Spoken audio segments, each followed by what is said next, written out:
Bienvenue sur le podcast du Monday Meeting. Mais qu'est-ce que le Monday Meeting ? C'est la rencontre d'amis entrepreneurs réunis autour d'une table ronde afin de discuter en toute simplicité de leur parcours dans l'entrepreneuriat.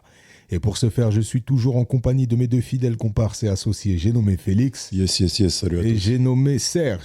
Salut. Et malgré ce débit incroyablement rapide, sachez que nous sommes dans une forme incroyablement claquée. Donc, vous allez assister à un podcast... Bon, moi, j'ai confiance. Ça va être décousu, mais très intéressant. Voilà, exactement. De toute façon... Désolé pour les auditeurs qui attendaient peut-être un invité cette semaine, qui attendaient peut-être une thématique particulière. Voilà, ça va être plein de choses qu'on ne sait pas encore. Voilà, c'est ça. Ça fait quelques semaines qu'on est dans ce rythme-là, on se laisse bavarder. Et c'est très bien et comme on ça. fait ce qu'on veut. Voilà. Et ça fait tout simplement. Messieurs, commençons par le commencement, c'est-à-dire... Le commencement, c'est big up à tous ceux qui sont encore là. Ouais, c'est vrai. Merci. Malgré ces semaines de bavardage intempestif, c'est peut-être une formule qui plaît à notre cœur d'audience. Tiens, c'est bien, ça me fait rebondir sur le mot gratitude. Est-ce que c'est un mot Est-ce que c'est un mot qui est rentré dans vos vies Je sais pas. Je pense pas que je sois ingrat, mais peut-être que je n'exprime pas assez la gratitude. Le début de réponse, il est fulgurant. Est-ce que ce mot, il vous parle ? Je ne pense pas être ingrat. Ouais. Non, mais alors, vis-à-vis des gens, je pense quand même exprimer une certaine gratitude. Peut-être pas tout le temps avec des mots, mais avec en tout cas une attitude. Maintenant, vis-à-vis des choses qui peuvent se passer, et je pense qu'il y a peut-être moyen, et on le dit dans la façon de célébrer les petites victoires, il y a peut-être moyen d'exprimer un peu plus de gratitude vis-à-vis de l'enchaînement des choses dans la vie, quoi. Et de regarder le verre à moitié plein plutôt. Ouais, carrément. Ouais, c'est vrai que c'est un mot concept qui est arrivé avec la Californie comme tout le reste. Je suis fatigué, mais j'ai encore quelques freins. J'allais envoyer une dinguerie, frérot, celle-là. On aurait été obligé de censurer. Ouais, comme plein d'autres choses qui viennent de Californie, ouais. Ouais, c'est ça. Ouais. Comme le thé matcha, comme tout ça, quoi, tu vois. On se rapproche de l'idée de départ. Ouais, vas-y. Non, mais c'est vrai, tu vois. C'est des concepts, ils sont forts. Et tu sais, c'est bizarre parce que pour des gens comme nous qui voyons le truc comme ça, là, on dit c'est encore une hype, c'est encore un ceci, c'est encore un cela. Et en vérité, ce qui est relou, c'est que il y a une part de vrai. Mais en plus, c'est des vraies thématiques, c'est des vraies choses qui sont importantes dans la vie, tu vois. Et le fait que ce soit brandé, en fait aujourd'hui, tout est devenu concept. Tout est un label, tout est un concept. Ouais, tout est une marque, tout est un développement marketing potentiel, tout est... tu vois, le yoga, ça a l'air génial. Ouais. Le yoga en legging. Tu vois, ça avec le petit tapis sur l'épaule, là, dans le métro. Rouler et porter sur les épaules. Ouais, voilà. Et tu vois, le problème, c'est quoi ? C'est que donc, t'as ces concepts-là qui arrivent, t'as toute cette hype qui arrive aussi en même temps, qui fait venir tout un tas de néophytes, de béotiens, de ce que tu veux, là, des gens qui vont rentrer dans la trend. Tu vois, rien que le mot, il m'énerve. Tu vois, ils vont rentrer dans la tendance. Oh, monsieur le TikToker, on va se calmer. Pas nous, champion. Oh. Non, mais c'est vrai, Je me demande, chers auditeurs, là, on va juste vous demander, juste envoyer des messages. Est-ce qu'on fait vieux réac, là, des fois ou franchement, on s'en fout complètement. Là, pour le coup, j'assume si c'est le cas. Non, mais c'est vrai que c'est particulier parce que, tu vois, même là, quand j'ai posé la question, je me suis dit, purée, on dirait encore un truc de... C'était mieux avant. Non, pas c'était mieux avant. Non, tu sais, quand j'ai posé le mot gratitude, tout de suite, ça m'a mis le flash de t'es en train de nous faire un... Ouais, comme les mots interdits, genre développement personnel, ce genre de trucs. Ouais, je vois exactement. Et en fait, le problème, c'est comme c'est sur tous les mots, parce que c'est un vrai mot, gratitude. C'est un mot de ouf, frère. Écoute, je suis sur Larousse, évidemment. Ouais, reprenons. On dit non féminin, 2, ingratitude. Donc, comme quoi, mon démarrage n'était pas si déconnant que ça. Et donc, c'est la reconnaissance pour un service, pour un bienfait reçu, sentiment affectueux envers un bienfaiteur. Ouais. Et moi, pour répondre à ta question, frérot, je pense que déjà, je sais ne pas être ingrat. Et je pense que c'est un truc que je me suis forcé à développer. Mais alors, là, je rejoins Sergio, ouais. Elle est technique, celle-là. Sur le fait que... Je veux rejoindre Sergio. Faut le dire en italien. Hey, il casse les pieds, ton pote. Laisse-le se mettre en jambe. Il est fatigué, on lui pardonne ça. Attendez, à chaque fois, vous dites le racisme. Mais non, je suis un acteur, frère. Je fais des accents. Ouais, comme Michel Leb. Ouais, bref, vas-y, tu sais quoi, viens, on ferme cette parenthèse, frérot.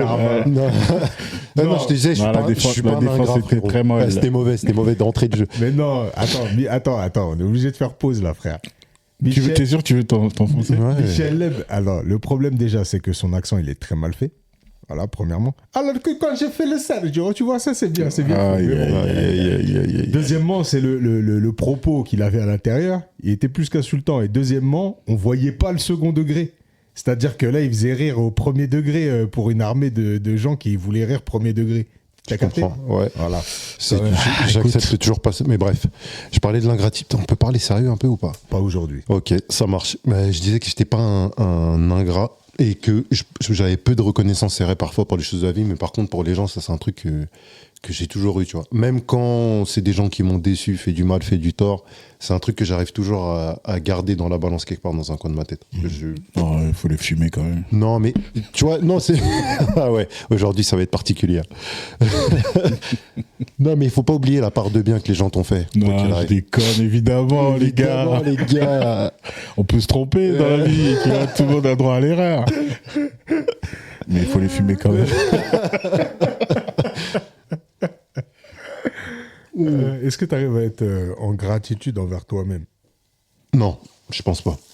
Je pense pas. J'ai dit ouais, pas envers les gens, pas envers les gens, mais pas tant envers les situations, en tout cas moins que ce que je voudrais, et envers moi-même, non. Je suis pas reconnaissant de ce que je fais, pas en tout cas pas assez, tu vois, de ce que je fais pour moi. Ça, c'est parce que t'as pas la conversation avec le petit. Le petit frère, l'esclave. Non, l'enfant. Ah, l'enfant, ouais. Ouais. Sûrement. Si t'arrives à l'appeler là, vous avez une bonne conversation, tu vas voir que bon, c'est possible. Va quand même te taper sur l'épaule et te dire bon, t'as peut-être déconné sur 2-3 trucs, mais quand même ça va quoi. Ouais. Toi, gratitude envers toi-même? Ouais, comme j'ai dit, c'est un travail hein, d'essayer de voir aussi les choses que tu fais bien pour toi. Et non, je pense que quand même oui, tu vois, c'est pas assez régulier et parfois il faut se faire un peu violence pour se rappeler de ça. Ouais. Mais ça va. Ouais. Je suis plutôt à l'aise avec ça, ouais. Et toi, frérot? Ouais, je commence à être de plus en plus familier avec ce concept de gratitude. Alors en effet, envers les gens, je pense l'avoir été. Je pense avoir dû être ingrat aussi pour certaines personnes, hein, c'est probable. J'ai pas forcément identifié la situation, donc je m'en excuse à ceux envers qui j'ai pu être ingrat. Bah s'il se trompe, pourquoi tu t'excuses? Non. Peut-être qu'il se trompe. Peut-être qu'il se trompe pas. C'est juste que moi, j'ai pas identifié. C'est-à-dire que j'étais à un niveau de je m'en fous. Tu vois ce que je veux dire? J'étais vraiment, pour le coup, peut-être très ingrat. Le concept de s'excuser pour un truc hypothétique, moi, je vois pas. Non, si, ça a pu blesser des gens. Écoute, je livre ça. Je leur présente. Moi, non. Si ça les a. De toute façon, tu veux tous les fumer. Non, il n'y a pas de si. Le jour où j'ai fait quelque chose, je m'excuse pas. Mais je vais pas commencer à faire des excuses hypothétiques. J'aime pas ces trucs-là. Les gens qui s'excusent en disant si je t'ai blessé. Non, excuse-toi ou t'excuses pas. Mais il n'y a pas de si en fait. Tu dois savoir si t'as blessé la personne. Non, moi je sais pas. Là, j'en ai aucune idée. Si je t'ai blessé, c'est ton problème. vu le nombre de non-dits sur Terre, ouais, non, c'est probable. Bon, enfin bref. Mais du coup, il y a le mot ingrat. Attends, je rebondis juste là-dessus, mais il n'y a pas le mot. L'inverse, c'est quoi? Il n'y a pas. Il n'y a pas gras, par exemple. Non, c'est pour ça que tu vas dire gratitude, ça vient d'ingratitude. C'est un délire, hein. Ok. Bon, comment on va vérifier, hein. Peut-être que la Rose va nous dire que gratte. Il y a un nouveau mot parmi les 20 000 nouveaux, c'était ça, non? 20 000 nouveaux mots. Ouais. Et ils n'ont pas dû mettre celui-là, eux. Gras. Ils ont dû mettre wesh. Wesh, ça fait longtemps que c'est rentré. Et donc, ouais, envers les autres, du coup, j'ai toujours, je pense, manifesté de la gratitude. Et après envers moi-même, ouais, c'est venu un peu plus tard. Mais non, j'ai quand même des fois où, tu sais, moi, j'ai eu pas mal de fois où je me suis déjà parlé à moi-même, quoi, à voix haute, tu vois. Oula. Ah, depuis tout petit, je Frérot, T'inquiète, frérot. t'es le seul à pas être allongé là dans cette pièce, frérot. Là, on est tous en position. Allonge-toi, vas-y, raconte-nous. Mais je t'avoue que là, tu sais, j'ai lâché un truc comme si ça arrivait à tout le monde et je me rends compte que... Non, c'est pas ça. Mais Non, moi, je me suis... Les gars... non, la question que j'allais te poser, c'était quand tu. Non, mais on rigole. Cette C'est important, je pense. gratitude envers toi-même, comment ça se manifeste. Donc, est-ce que c'est ça? Tu te parles, tu te dis, ouais, merci Vincent, tu t'assures? Mais de ouf. Ok. Attends. Vous parlez à vous-même des fois ou pas? Ouais, À mais voix pas, haute. non, je crois pas, non. Genre, tu dis tu à toi-même. Genre, t'es un bon, bien joué. Ouais, mais dans des, À voix haute, non. dans des circonstances que je peux pas expliciter au micro, mais oui, ça m'arrive. Voilà. Voilà, ça m'arrive. Moi, je me suis parlé grave. Champion. Des fois, des fois où je sentais que j'allais craquer. Là, ça part en Colombie. Non, ça part on n'est pas du tout dans là-dedans. Mais qu'est-ce que tu vas tous les imaginer? Qu'est-ce que tu vas imaginer, champion? Non, moi il y a grave des fois, mais et ça, j'ai des souvenirs depuis tout petit, où je me motive en me parlant à voix haute. Hein. Moi, pas à voix haute, mais quand je me motive, en général, c'est pas positif du tout. Ah ouais? Ça m'arrive aussi. Hein. C'est plutôt. T'es une merde, sale gros porc et tout. Je me suis déjà envoyé des trucs comme ça. J'évite maintenant. Je le dis pas, mais je le pense très fort. Ah, moi, je me suis fait aussi des bonnes autoflagellations. Mais pareil, de l'autre côté, quand faut se saucer et tout, les fois où je me suis parlé le plus longtemps, donc là, il y a un moment aussi où tu te dis, oh, ça fait un petit moment que je suis en train de me parler solo, là. Ça devient flippant. C'était sur les voyages en vélo, où je l'ai fait, ceux que j'ai fait seul, en tout cas. Ouais, t'as des moments où ouais, tu converses. Hein. Enfin, moi, pour ma part, où j'ai conversé avec moi-même. Tu vois. Non, mais c'est la voix haute qui me surprend. Mais sinon, non. La voix haute, c'est particulier. Hein. T'aurais pas un ballon de volley chez toi Un ballon Qui s'appelle Wilson. Vous avez déjà eu un ami imaginaire, les gars, Non. ou pas? Jamais. Non, je crois pas. Pas que je me souvienne, en tout cas. Moi non plus, j'ai jamais eu ça. Oh. Non, je vous jure. Non, il y a les cléons qui faisaient des conneries à la maison pour nous terroriser, mais c'est pas la même chose. Là, j'ai jamais eu. Ils n'étaient pas imaginaires du tout. C'était des vrais. Donc, quand on te dit va faire la sieste et que tu traînes un peu trop là, t'as un personnage qui venait sous la fenêtre taper avec un grand masque de singe là. Ah, ils sont Un grand drap. Ah ouais, ils étaient. Ah, c'est terrible. Jusqu'à aujourd'hui, on sait toujours pas. On soupçonne l'oncle qui faisait ça, mais on n'a toujours pas de preuves. C'était un cléon, c'est vraiment un bête de statue. Hein. Ouais, oncle. Ah, C'est une dinguerie, tu ça. peux effrayer 9 Franchement, c'est tous les bons côtés d'être papa, c'est être cléon, en fait. En vérité. Ouais. Non, pas tous. Mais une grande partie. En tout cas, t'as aucun emmerdement. C'est un bon statut. Ouais, t'as pas d'emmerdement. Pas tant que ça. Donc ouais, bah, j'ai eu ces phases-là. Mais bref, l'aspect gratitude, tu vois, là, je commence à bien le définir. C'est-à-dire que, en effet, bah, c'est en opposition avec l'ingratitude. J'évite maintenant d'être ingrat envers moi-même. C'est-à-dire que de m'accaparer des tares que je n'ai pas forcément, ou en tout cas de me les foutre en pleine tronche. Voilà, j'évite ce genre de choses parce que je pense que c'est aussi des sortes de prophéties un peu autoréalisatrices, tu vois. Tu te fracasses toi-même. Bah, t'accepterais que personne te dise ça et il n'y a pas de raison que toi tu te l'imposes. Et c'est un truc que je disais à mes enfants, tu vois, je disais ça à mon fils, tu vois, il est hors de question que tu tapes ta sœur, et à ma fille il est interdiction que tu tapes ton frère. Je n'autorise personne à frapper mes enfants, quand bien même c'est mon enfant, tu vois. Donc, et c'est un peu la même chose envers moi-même, c'est-à-dire de me dire que j'autoriserai personne à venir me dire t'es une merde. Donc, je ne vais pas démarrer par moi me le dire, tu vois. Je captais. Voilà. Et je pense que ça laisse aussi une résonance. Et c'est marrant parce que du coup, il y a plein de fois je remonte toujours un peu à l'enfance et tout, où je me disais, il y a des fois où je disais, ah putain, je suis nul, ou j'ai raté, ou des trucs comme ça. Ma mère me reprenait immédiatement à chaque fois sur ces moments-là, où elle me disait, je t'interdis de te dire ça. Tu vois. Ouais, j'ai pas l'impression de me dire ça, c'est-à-dire que ce soit un état de fait comme ça. Ça peut arriver que je me dise, ouais, t'as déconné, tu vois. Mais de me dire, t'es con, t'es nul, t'es une merde, ça, non. Je pense pas que j'en arrive à ce genre de choses-là. Tu peux avoir une estime de toi qui baisse momentanément, où tu te rends compte qu'il y a une situation que t'as mal gérée, et tu peux t'en vouloir plus que de raison. Mais par contre, l'état global, se dire, ouais, bon, je suis zéro. Non, Et le J'ai pire, l'impression que j'ai une sorte de safety d'ego comme ça. C'est bon, j'ai déjà assez souffert pour le construire. Donc, ouais, et le pire quand tu dis ça, c'est que c'est vraiment du champ lexical. C'est-à-dire que quand je reprends les situations, tu vois, c'est des trucs où ça peut m'arriver, tu vois, en bricolage. Ouais, je vais faire du bricolage.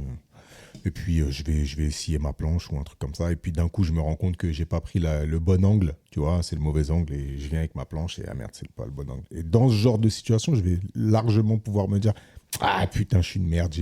Voilà. C'est le genre de choses. Mais au fond de moi, c'est pas une forme de désestime de moi ou quoi que ce soit. C'est vraiment verbalement, tu vois. Mais ça reste quand même, je trouve que ça envoie une résonance qui est pas bonne. Et voilà. Donc j'évite maintenant d'employer ce genre de termes. Et puis ouais, non, je fais preuve de gratitude. Après, je fais preuve de gratitude envers Dieu. Hein. Et ça, c'est quelque chose qui m'accompagne depuis l'enfance aussi. Donc le fait d'être en vie, le fait d'être entouré, le fait de... Enfin voilà, pour moi, tout passe par ce point de départ. Donc voilà, je fais preuve de cette gratitude-là. Et pour moi, ouais, c'est vrai que le mot gratitude, c'est un concept qui est quand même assez spirituel. C'est un peu de l'ordre de ce qu'on peut pas toucher, quoi, tu vois. ouais, bah écoute, bon démarrage. Hein. Et je me dis, pourquoi je fais cet exercice et j'essaie de faire l'effort de me remettre dans cet état-là. C'est effectivement parce que j'ai l'impression que, à force d'essayer de voir tout le temps le verre à moitié vide, ben, tu attires à toi aussi que du négatif, quoi. De malade. Et donc, quand tu as l'impression, en tout cas quand tu crois au fait que tu peux l'appeler Dieu si ça te va, tu peux l'appeler l'univers si ça te va, la nature, etc. Fais en sorte qu'il y ait des choses qui sont à peu près correctes dans ta vie.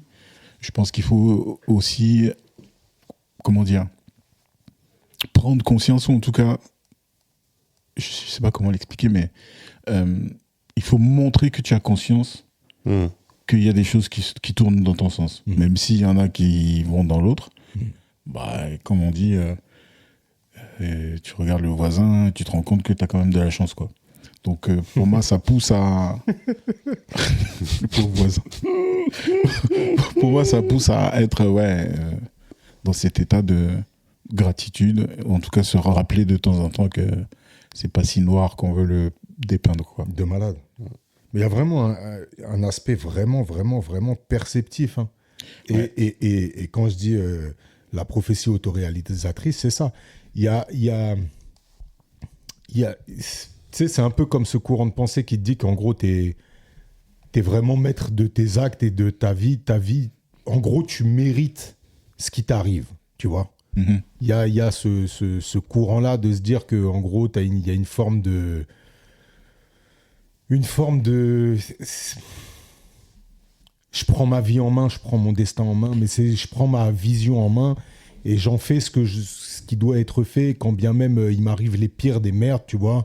Je m'accapare ce vécu-là et puis je construis quelque chose de beau avec, tu vois. Ou inversement, il m'arrive le moindre pépin, j'en fais aussi une histoire et je deviens finalement sujet à toutes les doléances, toutes les souffrances de la vie et je suis le réceptacle de toute la merde qui peut arriver. Et je sais plus pourquoi je développe ce point-là, mais il y a un truc qui est de l'ordre de ce que j'impulse, tu vois, ouais, ce que je donne, ce que je livre. Ben, au moins parce que malgré tout, il y a une question de perception qui est personnelle, quoi. L'essentiel pour qui que ce soit, c'est que c'est quand même que ta vie te paraisse positive, quoi, tu vois. Ouais. Donc déjà se mettre dans cet état d'esprit-là, que tu traverses des choses difficiles pour toi ou pas, l'essentiel, c'est de voir quand même la vie comme quelque chose de positif. Maintenant, encore une fois, si tu compares ta vie à celle du voisin, peut-être que ce qui lui arrive est beaucoup plus dur que ce qui t'arrive à toi. Mais c'est pour ça, tu vois, moi j'ai horreur des gens qui râlent. Parce que quand tu analyses un petit peu, tu te dis, bon, voilà, j'ai l'impression que ta vie est quand même bien sucrée et je vois pas pourquoi tu veux m'emmerder avec ton vinaigre, quoi, tu vois. Ouais. Donc, j'ai tendance à me dire, bah, il faut pas que je puisse refléter ce qui me dérange, moi, chez les gens. Donc, c'est de positiver et puis de, malgré tout, avoir une vie qui a l'air sympathique, quoi, même si elle n'est pas toujours évidente. C'est un peu sérieux, tout ça. C'est sérieux. C'est sérieux de ouf. Oh, je suis en train d'essayer de rechercher un texte que j'ai écrit il n'y a pas longtemps où ça reprenait exactement ce que tu disais là, Sergio, sur ce sentiment de quand plus tu vas répéter que finalement ça va pas ou ceci, cela, plus tu attires ça, tu vois. Et forcément, je retrouve pas. On y croit pas. Même au-delà d'attirer ça. Ouais, même sans y croire ou sans pas. Lève-toi le matin et dis-toi, peu importe, tu vois des gens dans la rue, tu leur souris. Vraiment, tu t'imposes cette discipline de leur sourire pendant 15 minutes. Tu vas voir que ce qui va te revenir, en général, c'est beaucoup plus de positif. Moi, j'ai déjà fait l'exercice plein de fois. Surtout quand ça va à moyen, tu te dis vas-y, bah tu sais quoi. Toi, tu souris aux gens, toi. Ouais, bah oui, ça m'arrive, en secret. Je vous le dis pas, les gars, sinon vous allez croire que. Ça, c'est un truc. Non, mais pour de vrai, c'est-à-dire qu'on peut parler de trucs que tu y crois ou tu y crois pas, mais il y a des choses qui sont réelles. Quand tu dégages quelque chose de positif, que tu proposes ton aide à quelqu'un, que tu. Même pas. Ouais, si, proposes ton aide à quelqu'un, ou tu leur apportes un peu de lumière ou un petit truc sympa, une phrase sympa. On s'était dit qu'on allait le faire, non? Je sais pas si c'était au micro ou pas. Ouais, qu'on allait faire. L'exercice de complimenter quelqu'un pour rien, tu vois. C'était quoi déjà le compte Monsieur Compliment? Non, c'est ça? Ouais, c'était ça. Ouais, compte Instagram. Tu vois, quand tu fais ça, tu vois les réactions des gens. Et pour l'avoir déjà un peu pratiqué, c'est des trucs que tu sais que quand tu t'amènes une bonne énergie, forcément, ça va te revenir, tu vois. Mais ça, c'est clair et net. Ouais. Et t'as vu ça, ce que tu dis, c'est grave important parce que, tu vois, nous-mêmes, Parisiens, là, on dit souvent, à Paris, les gens, ils sont gris, les gens, ils... Faut voir ma tête dans les transports, frérot, je suis plus gris que eux. Non, mais c'est clair, c'est clair. Mais t'as vu, si tu vois une personne qui vient, qui te sourit, un vrai sourire sincère, tu vas lui renvoyer. Tu vas lui renvoyer, ça va te mettre... Mais t'es en attente, en fait, t'es en attente et comme tout le contexte est un peu dark, mais tu finis par être dark. Ouais, tu te mets dans le mood de tout le monde, ouais. Deux trucs par rapport à ça. Déjà, par rapport à mon projet Démasqué, quand je pars au Brésil, j'ai moi-même une sorte de changement d'attitude. En fait, tout le monde rigole là-bas, tu vois. Donc, je deviens souriant, je parle aux gens, et puis je propose, et puis finalement, ce qui me bloque à Paris, où en fait, à l'époque, je faisais qu'avec des gens que je connaissais. Ou au moins par relation, quoi. Et puis, là-bas, je vais vers des gens, je rentre dans une salle de sport, je vois la nana de l'accueil, je discute avec elle, boum, on fait un shooting 2 jours après. Je vais à un concert, je tombe sur une chanteuse, et fini, je vais voir son guitariste qui me fait la traduction, etc.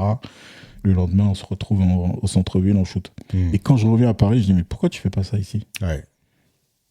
C'est quoi le problème? C'est toi le problème ou c'est les gens? Non, tu vois, mais ça, ce que tu dis, c'est grave intéressant aussi. Parce que moi, ça, c'est quelque chose que je matérialise en photo. Fous-moi dans une ville que je connais pas, avec un appareil photo. Je me mets au milieu de tout le monde, fluide, tranquille. Les gens. Ouais. Je rentre dans des endroits où ça a l'air d'être le bourbier, mais tu sais, le bourbier. Ouais. Et vas-y, je rentre, je fais des photos, je fais des trucs. En Côte d'Ivoire, il y a un moment, ça se voyait que j'avais rien à foutre là. Tout le monde me faisait ressentir. Qu'est-ce que tu fais là, tu vois? Comment t'as atterri là? Qu'est-ce que tu fais là? Ça se voyait. Et ça a fini par me le dire, t'as vu, en gros. Et je dirais, le blanc, le blanc, qu'est-ce que tu fais là, le blanc, tu vois, en gros. Je dis, bon, là, peut-être que je me suis... Et tu vois, là, à Paris, beaucoup plus de réticence à sortir. Beaucoup plus de réticence à aller vers l'autre, beaucoup plus de barrières, comme si c'est trop chez moi, tu vois. C'est ça, c'est peut-être ce sentiment de se dire, c'est peut-être quelqu'un que tu vas recroiser s'il y a une situation un peu rocambolesque qui se produit, tu vois. Alors que là-bas, bon, c'est ça. C'est la première et certainement la dernière fois que tu vois la personne, donc il n'y a aucun enjeu finalement d'ego ou tu vois, donc je pense qu'il y a un peu de ça, mais au-delà de ça, je pense qu'il y a aussi de cette énergie que toi-même tu as, quoi. Et quand tu vas vers les gens avec ça, bon, je pense que quand tu as commencé tes séries sur TikTok, on le sent, quoi, tu vois, t'es obligé de le faire. En tout cas, tu t'es forcé à avoir un rendement. Et donc, quand tu y vas, bon, évidemment, il y a du déchet là-dedans, mais tu y vas parce que tu t'es engagé, quoi. Et quand tu y vas, tu te rends compte que c'est pas si difficile que ça. Ouais, au final, que tu mets cette énergie-là. Ouais, puis c'était un truc que je faisais déjà depuis longtemps. Sans filmer. Ouais, je filmais pas avant, tu vois. Mais il y a quand même, tu sais, j'ai toujours eu quand même ce truc de... Le frein. Ouais, l'appréhension. Tu vois, le frein. Après, Dieu merci, c'est vrai que moi j'aime bien me bousculer aussi et dépasser ce frein. Ouais. Mais c'est vrai que ça demande de l'effort. Dans d'autres endroits, t'es juste porté, comme tu dis, par l'excitation du moment et c'est vrai que tu renvoies un truc qui est cool, tu vois. Mais c'est vrai qu'on interprète beaucoup comment vont être ressentis aussi. De ouf, parce que Sergio, tu disais ça tout à l'heure, tu disais qu'on est dans un environnement qui est, moi je pense 100% comme toi, mais au final, en vrai, si tu viens avec ton truc, les gens, ils peuvent avoir tendance à te suivre aussi dans ton mood, tu vois. C'était ça le deuxième point. Et après la discussion qu'on a eue, donc c'est vrai que ce truc, on en a parlé il y a des mois déjà. Et je sais pas, il y a peut-être 10 jours, je me suis dit, moi qui veux justement me remettre dans mes activités, etc., il faut que je débloque, parce que je me suis remis dans une bulle aussi, il faut se le dire. Hein. Il faut que je débloque ça. Et je m'étais dit, tous les jours, quoi qu'il arrive, il faut que j'adresse la parole à une personne dans le métro. Si c'est pas un bonjour, c'est j'aime bien votre style, ou tu vois. Ouais. Bon, évidemment, je me suis pas engagé, donc je l'ai pas fait. Mais en tout cas, ça m'a traversé l'esprit. Donc c'était ça le deuxième point dont je parlais tout à l'heure. Et donc, je vais pas faire ça tous les jours, mais allez, on va dire un jour sur deux. Ouais, mais de l'avoir en tête déjà. Ouais. Et comme on dit, hein, t'as vu rien que le sourire, c'est un truc de fou, hein, ce que les gens ils te renvoient. C'est vrai, hein, c'est vrai. Hein, c'est commencer par ça, c'est un délire. J'ai retrouvé mon texte, les gars. Vous voulez que je vous le fasse? Allez. Si on dit non, tu le fais pas. Je le ferai. Voilà, donc on va te dire oui. C'est quoi, a cappella Ouais, je vais le faire a cappella. Allez. J'arrache les portes de la victoire. À coups de burin dans l'encrier, je vais marquer l'histoire. À ceux et celles qui ne me connaissent pas, jusqu'à ne plus pouvoir crier, je veux chanter l'espoir. Alors dans le noir, je laisse parler ma plume. J'écris devant mon miroir pour faire face à mes lacunes. J'accumule des heures de vol sans même voir passer la thune. Mais mon écriture est d'or, j'apprécie même mes ratures. J'ai laissé de côté mon amertume pour croiser la lumière. J'ai délaissé ma solitude, dit au revoir à ma mère. Et si je me tue pour avoir la bonne attitude, c'est qu'à force de dire que la vie c'est dur, j'ai produit que de la merde. Je retrouve la paix dans le sourire de mes gosses. Ouais. Dans la lueur de leur regard, j'ai compris ma mission. Donc, j'arrache la vie de toutes mes forces et je veux partir en souriant quand ça sera l'heure de payer l'addition. Voilà. Ça, c'était en gratitude. Donc là, ça veut dire que quand il faudra payer l'addition, tu te barres, tu payes pas, tu souris, c'est ça? La pire interprétation, c'est toujours celle de Sergio. Toi, tu cherches l'idée la plus tendue. Une belle métaphore, il me l'attache. Donc toi, tu pars sans payer la note. Reste au basket, monsieur. Ça colle avec le branding de Monsieur Amouche. Il laisse la note au copain. Celle-là, tu pourras pas la laisser au copain. C'est là que je me rends compte que Braza, il a quand même une forte inception, hein, quand même. Il a réussi à répandre cette rumeur jusqu'à ce que Sergio la reprenne. Je suis mal. Tous les mercredis pendant 50 épisodes, ça finit par rentrer. Ouais, d'ailleurs. Et avant ces 50 épisodes, il y a eu 15 années de vie et d'amitié aussi. Il est bon. Il y a plein de gens qui m'ont parlé de Un et un Foncast là. Au cours des 2 dernières semaines là, tu vois, c'est marrant qu'on en reparle aussi ici là. Il y a comme un appel, mais je suis pas seul à répondre. Ouais. Oui, et puis il faut mentionner aussi que ce soir on attendait Mr. Brahms, qui était censé passer faire petit coucou. Bon, peut-être qu'il arrivera. Ouais, on le salue, hein, de toute façon. Après, je suis pas sûr que cet épisode dure 3 heures, les gars. Donc, s'il arrive, il faudrait qu'il. Mais tu sais, c'est un épisode. Honnêtement, c'est un épisode qui fait du bien parce que là, ça part sans savoir où. Ouais. Bon, comme pas mal de nos épisodes, mais c'est vrai que quand on a une thématique, on reste quand même straight to the point. Là, on est. Oh là là là là Ouais. là. Il est en forme. Et là, il y a personne qui blague avec With Me Accent, no? With Me Accent, bah tu vois, frérot, t'avais une chance de fermer ta gueule, de rester sur une victoire. T'as remis ton titre en jeu. Mais frérot, c'est en forgeant qu'on devient forgeron. Non, c'est bien. Lourd. I can forge. Et en plus. Et je suis pas mécontent de cette nouvelle dispo, les gars. La vérité, je vois Sergio, je lui libère un siège, il peut s'allonger. Moi, je suis non, là, c'est vraiment parce que j'ai mal au dos. Quand je vais poser mon talon sur ta cuisse, tu vas voir. J'ai pas hâte. Je te dis la vérité, j'ai pas hâte. Là, je vous vois bien tous les deux. C'est pas mal. C'est bien. Non, tu vois, l'énergie circule bien peut-être là. Ouais, faut préciser qu'il est tard, qu'on enregistre tard, que la semaine a été longue. Elle a été giga longue. La semaine, les gars. Là, je suis sur un gros run là. On parlait sur régime là. Ouais. Là, si on parle en termes d'heures là. là, il y a moyen que j'envoie un petit score pas dégueu sur une semaine, là. En termes d'heures de taf, tu parles? Ouais. Je pense que je dois pas être loin, sans trop m'avancer, d'une semaine aux alentours de 80-90 heures. Ouais. Ah, ça commence à taper. Hein. Ouais. Ouais. Alors, est-ce que c'est efficace ou alors c'est du brassage? Là, c'est pas le choix. Là, c'est effectif. T'as vu, là, c'est sur le terrain. C'est pas de. Ok. Là, tu réponds à la commande, quoi. Donc là, tu vas pas payer l'addition, là. Ouais. Je vais payer l'URSSAF. Je vais payer les infos. Ah, c'est bien. Et juste derrière, comme d'habitude, ça m'arrivera de payer l'addition. Avant que je suis obligé de rétablir ma propre. Putain. Non, il faut laisser courir. Non, faut laisser courir. Ouais. Donc voilà, les gars. Okay. On se met un petit son. Non, un petit son. Ouais. Il y avait un petit truc là, une petite douceur que t'as envoyé tout à l'heure. Ouais. Je sais pas ce que c'était. C'est une douceur que j'ai beaucoup écoutée il y a 2 ans. C'était mon titre le plus écouté sur Spotify. Carrément. Toujours Ok. d'actualité. Hein, donc. Ah, tu l'avais pas partagé à l'époque. Hein. Ah bah si, ça Attends, quand on a sorti mon truc Spotify, je vous l'avais envoyé à chaque fois, je vous l'envoie tous les ans. Ça? Bah oui, mon résumé Spotify, je vous envoie tout ça. C'est possible. Allez. Let's go.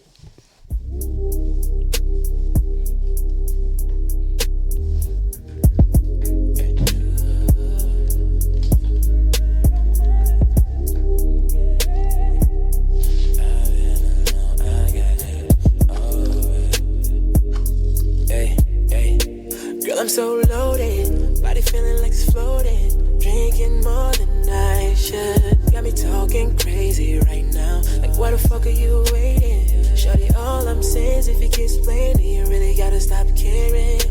Lame niggas all the same, if he makes plans, he won't even show up when you're ready. You could do way better, girl, I can make you feel so good, he's overrated. You're unappreciated. Real bitch, but she fucking with a fake one, yeah. Skipping 99 plus 1, shorty, he doesn't know your word.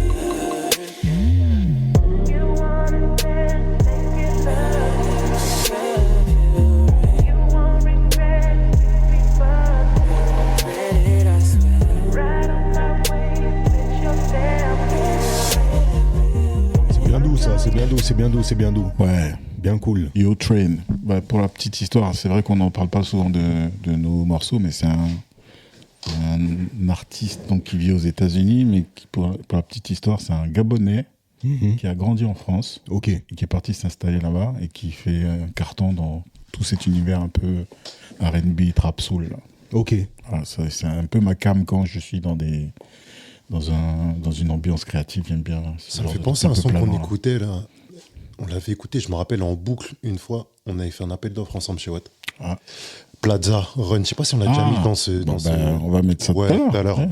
J'ai kiffé ce son, il était incroyable. Il y avait un son dans ce mood-là, mais qui me faisait planer de ouf, de Frank Ocean, là, mais je sais plus quel était le titre. Après, gros avantage de Frank Ocean, c'est qu'il a une discographie de malade. Mais je crois que c'est le seul que j'ai vraiment. Ah ouais? Non, mais celui-là, en plus, il est difficile à trouver sur les plateformes. Ah ouais? Ouais. Ouah, qu'est-ce qu'il était incroyable. Ouais, non, mais je vois très bien. Tu vois c'est lequel? Je vois très bien c'est lequel. J'écoutais ça, Site du Fraisse, pour ceux qui vont dans le Cantal un jour, à la Nobre. Si on a un auditeur dans le Cantal, frère, c'est. Ah, franchement, ce serait beau. Beau. Incroyable. Mais je mettrai une photo du Site du Fraisse. Comme ça, vous verrez dans quel espace j'ai écouté ce son-là. Et j'essaierai de retrouver le titre de ce son-là, de Frank Ocean. Je sais plus du tout. Mais bref. Bon, puisqu'on parle de musique, les gars, je vais avoir la sortie du deuxième single, le tant attendu par Sergio. Puisque c'est son single. C'est celui, quand il a entendu les 2 premières phrases, il a mis pause et il a dit celui-là, il faut le sortir. Je crois que c'est Slide le son. Mais je suis pas sûr. Ah non, c'est pas ça. Bon, je sais pas. Donc du coup, le 30 mai. Voilà, le 30 mai, retenez bien la date. Parce qu'en plus, on avait mis un extrait déjà sur le podcast. Ici, on a mis un extrait en annonçant que, oui. Épisode, je sais plus lequel. Oula, là, je pourrais pas. Les chèques ou l'argent. Ouah, c'était il y a si longtemps que ça? Ouais. Ouah, frérot. C'est possible. Octobre 2023? Ah bah, ça fait longtemps qu'il est maquetté, celui-ci. Mais là, bon, tout est prêt. Là, la distrib a accepté, la distrib digitale DistroKid a accepté, les plateformes ont accepté, donc le 30 mai, rendez-vous, et puis rendez-vous avant sur Instagram et TikTok, HMC, SHEM, plus loin C, il y aura bien une vidéo ou deux pour promotionner tout ça. Hein? C'est un engagement?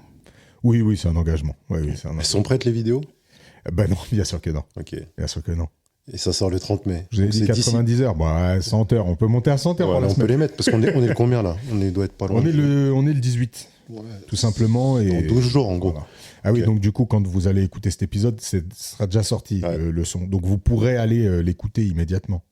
Ouais, voilà, ce sera disponible. Et puis, les vidéos pour lesquelles je me suis engagé dans le futur, vous allez les voir dans une forme de passé. Donc du coup, vous pourrez aussi aller les voir si j'ai tenu cet engagement.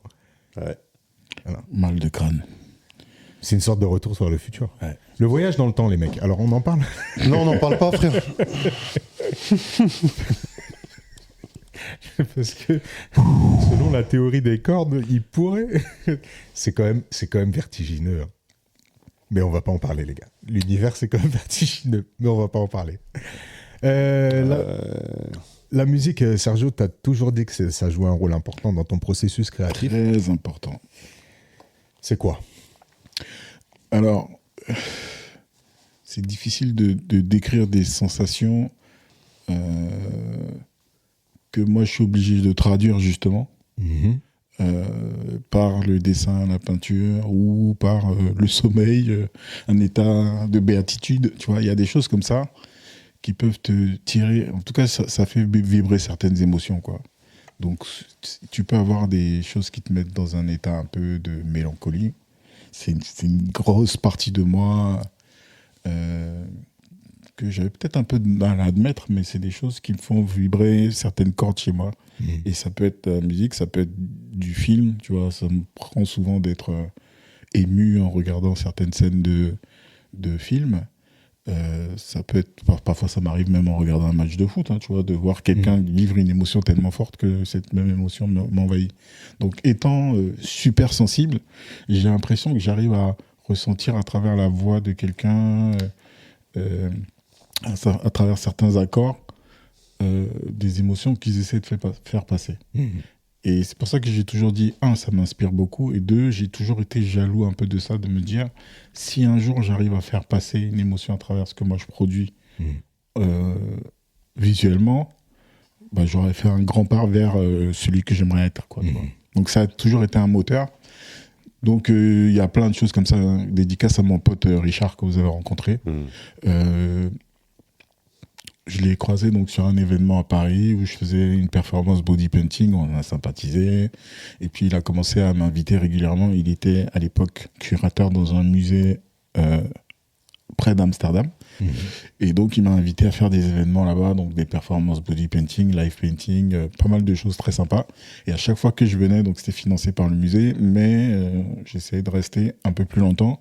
Et puis on passait des journées, des nuits en studio. Il avait un atelier là-bas, donc on produisait pas mal de choses un peu en freestyle comme ça. Et on était toujours accompagné par une playlist.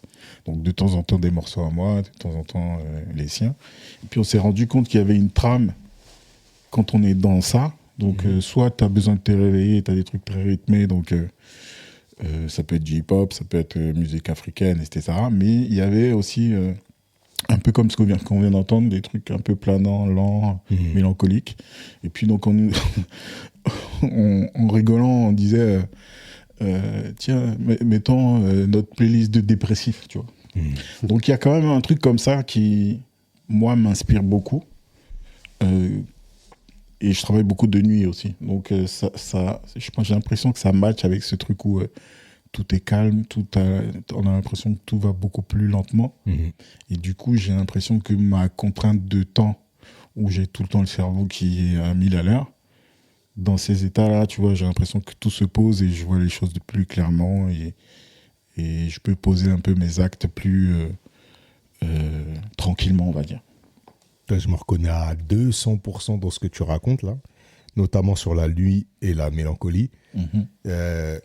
Il y a un moment, je me suis demandé qu'est-ce qui faisait que dans mes écrits, c'était toujours très abyssal, tu vois. Il n'y a que depuis quelques temps que j'arrive à avoir un peu des éléments de réponse, de savoir que c'est quand même vraiment un exutoire. Et en même temps, quand je te dis ça, je me rappelle d'un son que j'ai dû écrire quand j'avais 16-17 ans qui s'appelait Mon Exutoire, où ça relatait un petit peu ce que je suis en train de dire. Et le concept de la nuit aussi, pendant des années, en fait, j'ai jamais réussi à écrire le jour, sauf en classe, quand il fallait chasser un peu l'ennui de l'école. Mais sinon, c'était vraiment sorte de rituel du soir, quoi. J'avais un son qui commençait en disant « J'écris quand la lune vient embrasser les tours ». Et c'était vraiment ce délire-là. Là. Donc, je me reconnais à fond. Et en mélancolie, si je reprends le thème de la mélancolie, dans les mots, j'ai toujours été attiré par les poèmes, tu vois, dans le spleen, quoi, le truc vraiment OK. Ouais. Et au piano, parce que j'ai joué du piano quand j'étais ado. Mes parents m'ont inscrit au piano. Enfin, même à partir de 10 ans, de 10 à mes 14 ans, j'ai fait du piano en prenant des cours. Et après, j'ai composé des choses pour moi. Et quand je composais, c'est vraiment pareil. Je dis, putain, c'est Suicide FM, tu vois.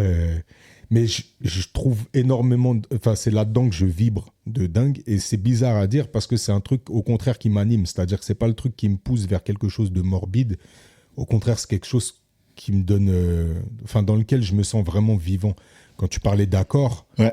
T'as des accords qui sont plaqués. Tout ce qui est de l'ordre de la joie, c'est bien cool. Hein, ça me fait kiffer et tout. Mm-hmm. Mais dès que je viens poser un accord dans les mineurs, là, il se passe un truc qui vibre vraiment. Et j'ai besoin de cette profondeur, en effet, en musique. C'est pour ça que, tu vois, aujourd'hui, il y a quand même pas mal de musique, et notamment dans mon credo à moi, qui est le rap français, tu vois, qui ont plus de mal à me toucher. C'est même pas question de paroles ou quoi que ce soit, mais c'est plus l'ambiance générale, tu vois. Quand ça sonne un peu fête foraine, bizarrement, je bouge moins la tête, tu vois. Ouais. Bah, tu sais, avec le projet qui est le plus connu maintenant, qui est un peu mon projet phare, entre guillemets, Démasqué, ça montre un peu ce que j'essaie de faire, c'est-à-dire révéler le vrai visage des gens et parler d'authenticité, de singularité, etc. Mais ça m'anime depuis longtemps. Et il se trouve que moi, j'arrive à ressentir les émotions, et celle qui est, en règle générale, la plus authentique, c'est la mélancolie. Quelqu'un peut faire de gros sourires, etc., faire semblant d'être heureux, mais la mélancolie se ressent même si tu mets un masque, quoi, tu vois.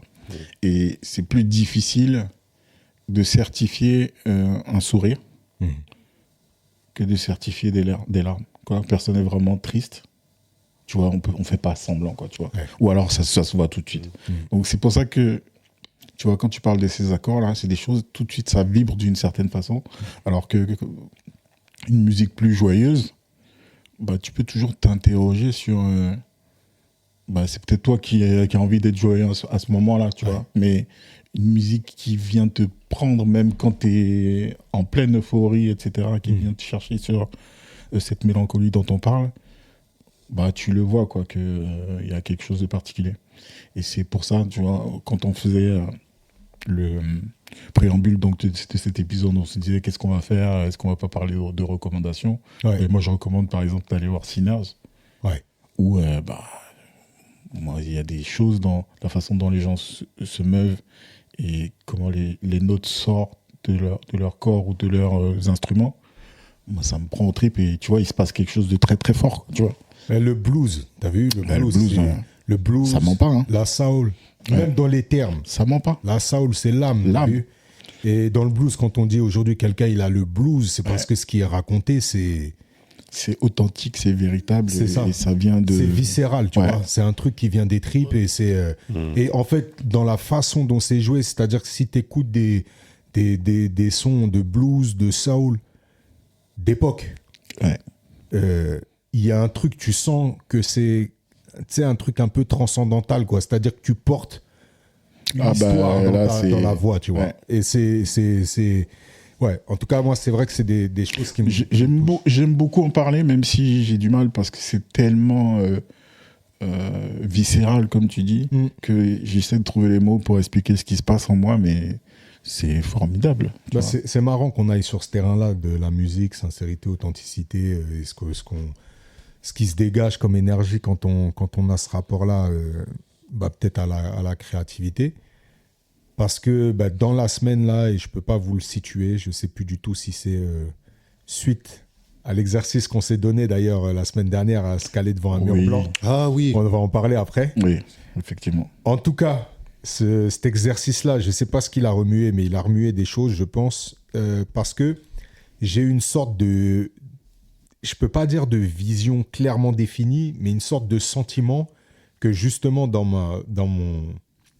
mon rap, là, et donc dans cet art que je pratique, il fallait que je me libère de certaines choses qui ne m'appartiennent pas, tu vois. Mm-hmm. C'est-à-dire c'est ça qui est compliqué, c'est que je n'arrive pas encore totalement à le définir. Ok. Mais tu vois, quand je reparle là, de ces accords-là, des choses que je plaque, finalement, c'est comme un sentiment que j'ai envie d'épurer au point qu'il n'y a quasiment que la voix, quelques plaquages d'accords ou ce genre de choses, mais peut-être délaisser l'aspect rythmique et compagnie. Donc, je m'explique sur mon processus un peu créatif. J'ai pris le rap comme une discipline, vraiment, où il y a des règles. Et ces règles-là, je les ai comprises sans les théoriser. Mais je peux maintenant, aujourd'hui, expliquer ce qui fonctionne dans le rap en termes d'assonance, de métaphore, d'allitération, de ceci, cela. Mais quand je l'ai vécu, quand je l'ai appris, c'est quelque chose que j'ai appris sans le savoir. J'ai pas pris un cahier où on m'a dit, là, tu mets telle chose et telle chose. Et donc, il y avait une recherche de la technique pour la technique, c'est-à-dire de comprendre que la musique, elle est faite sur des battements, mais sans pouvoir dire, OK, je place une consonne sur la caisse claire, une voyelle sur la caisse claire ou une consonne sur la grosse caisse ou ce genre de choses. Je les ai intégrés quand même petit à petit, comme quelqu'un qui s'entraîne à être bon techniquement. Sauf qu'il faut imaginer, si tu vas, je sais pas, faire de la boxe ou de l'athlétisme, tu as un coach juste à côté de toi qui t'explique pourquoi ton geste il n'est pas exactement bien et comment tu peux l'améliorer. Et moi, les seuls coachs que j'avais, finalement, c'était tous les rappeurs que j'écoutais et que je trouvais excellents. Et t'infuses, en fait, ils infusent. Et donc, il y a un moment où tu te cherches aussi. Et donc, tu as une partie de cette pratique-là, quand je l'ai faite, je l'ai vraiment considéré comme des aspects techniques, à tel point que finalement, la technique, elle prend le pas sur le fond. C'est-à-dire que tu commences à faire des rimes ultra complexes, mais qui veulent plus rien dire finalement, parce que tu déconstruis tout. Bon, bref. Comme je disais, au fur et à mesure, je me rends compte que le plus compliqué, c'est de faire simple. Donc après, je reviens à quelque chose de plus simple. Et donc, j'essaye de garder cette technique. Mais j'ai toujours... Là, je voyais, en fait, je voulais sortir une série de petites masterclass où justement, il y a ce côté un peu, comme disait Seth Gecko, professeur punchline, quoi, tu vois. Donc, ça découpe. Et là, je me sens plus... Enfin, cette semaine-là, c'est comme si j'avais cette clairvoyance de me dire, ça, là, ça m'appartient plus. Ce truc... Et pourtant, je kiffe ça. Je sais pas comment dire. C'est... Non, mais il faut que ça devienne... mais faut que ça devienne une base. Et si moi, je fais un parallèle avec moi, il y a un moment où tu veux être fort techniquement. Tu vois.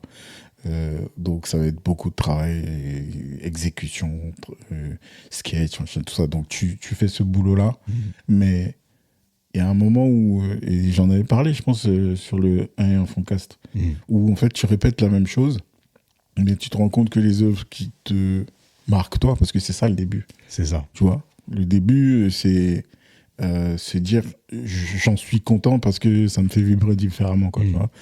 Et les œuvres qui te marquent, tu te rends compte que 90% de ce boulot-là que tu as fait, qui est très technique, c'est bien, mais c'est les 10% où tu viens mettre de l'émotion dans un regard ou autre qui font la différence, tu vois. Et donc, les 90%, tu commences à les vivre comme un truc qui pèse. D'où cette recherche d'un langage ou d'une écriture un peu plus freestyle, entre guillemets, qui sort beaucoup plus rapidement pour pouvoir exprimer les choses plus simplement. Parce que finalement, tu te rends compte que ce qui est important dans ça, c'est que ce truc viscéral, il faut que ça sorte, quoi. Et c'est comme ça que ça m'est tombé dessus et que j'ai développé ce nouveau langage qui est venu compléter l'œuvre, mais qui me permet, quand j'ai besoin de de crier, entre guillemets, un grand coup, de commencer à dessiner des choses qui sortent un peu instinctivement, quoi. Donc, je comprends ce truc-là d'avoir besoin d'avoir une base solide sur laquelle, le jour où quelqu'un veut kicker avec toi, tu te dis, vas-y, pose-toi, on va s'expliquer, quoi, entre guillemets. Ouais. Mais en même temps, je comprends aussi que tu te rends compte que, ça, c'est mignon, mais tu vois, c'est comme au foot, si tu faisais 1000 jongles, qu'est-ce qu'on a à foutre, quoi. Voilà.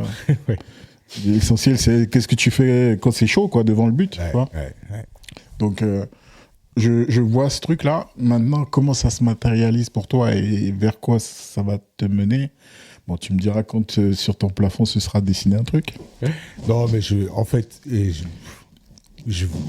pense que c'est un truc qui est déjà là, entre guillemets. Ouais, c'est souvent là. Depuis des années. Je vois les choses, même quand mon travail là aujourd'hui avec Simon, mon compositeur, on est très très alignés quand même sur notre façon de concevoir un son. Mais je pense qu'on va aller encore plus loin dans ce truc peut-être d'épurer et de s'aligner à fond. J'avais complètement oublié ce truc de l'engagement. T'as bien fait de le rappeler, là, cette histoire du mouvement. J'avais zappé. De ouf. Alors, on parle dessus. Bon, je peux commencer. Hein. J'ai fait l'exercice le soir. Le soir même, ouais. Je pensais que j'aurais eu besoin de le faire très tard, mais finalement, j'ai eu une petite fenêtre là où je me suis dit, allez, je cale ça. Et puis, ça a été...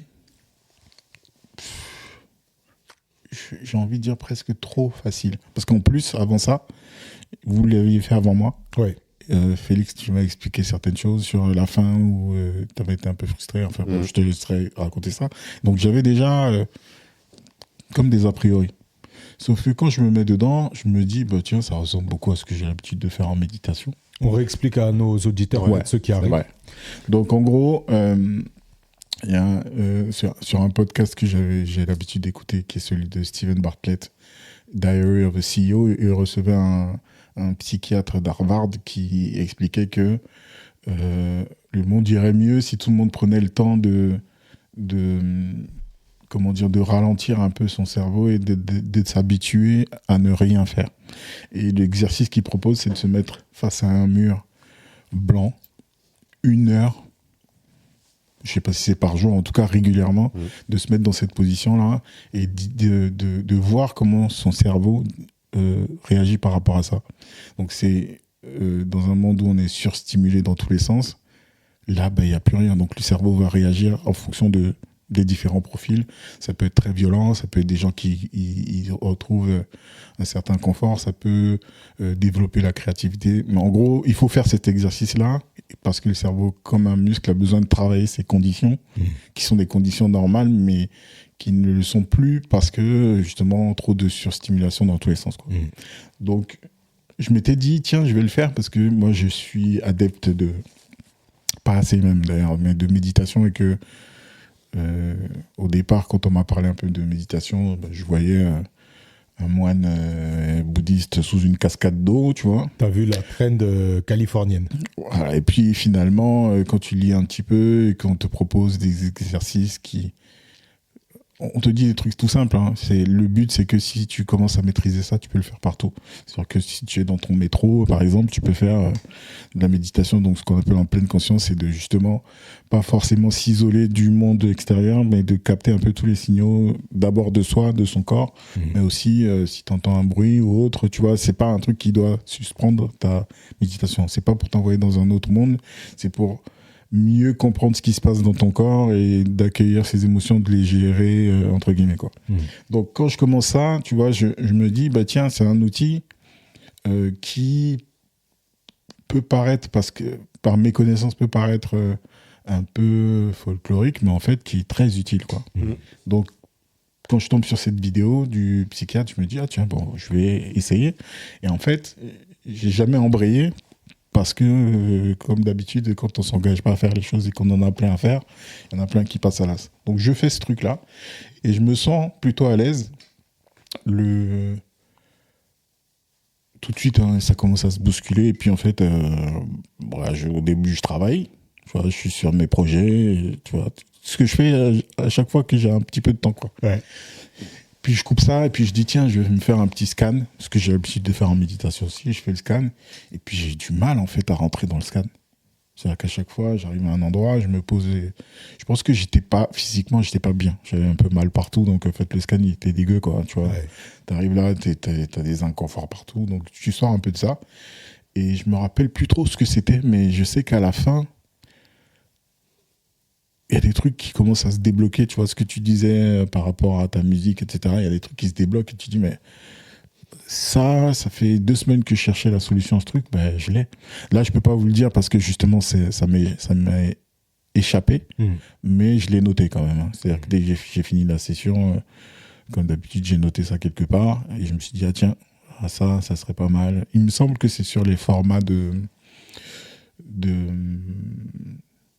recueil de témoignages que je voulais faire en annexe de Démasqué. Donc j'ai noté des choses comme ça. Je me suis dit, mais c'est bien ça.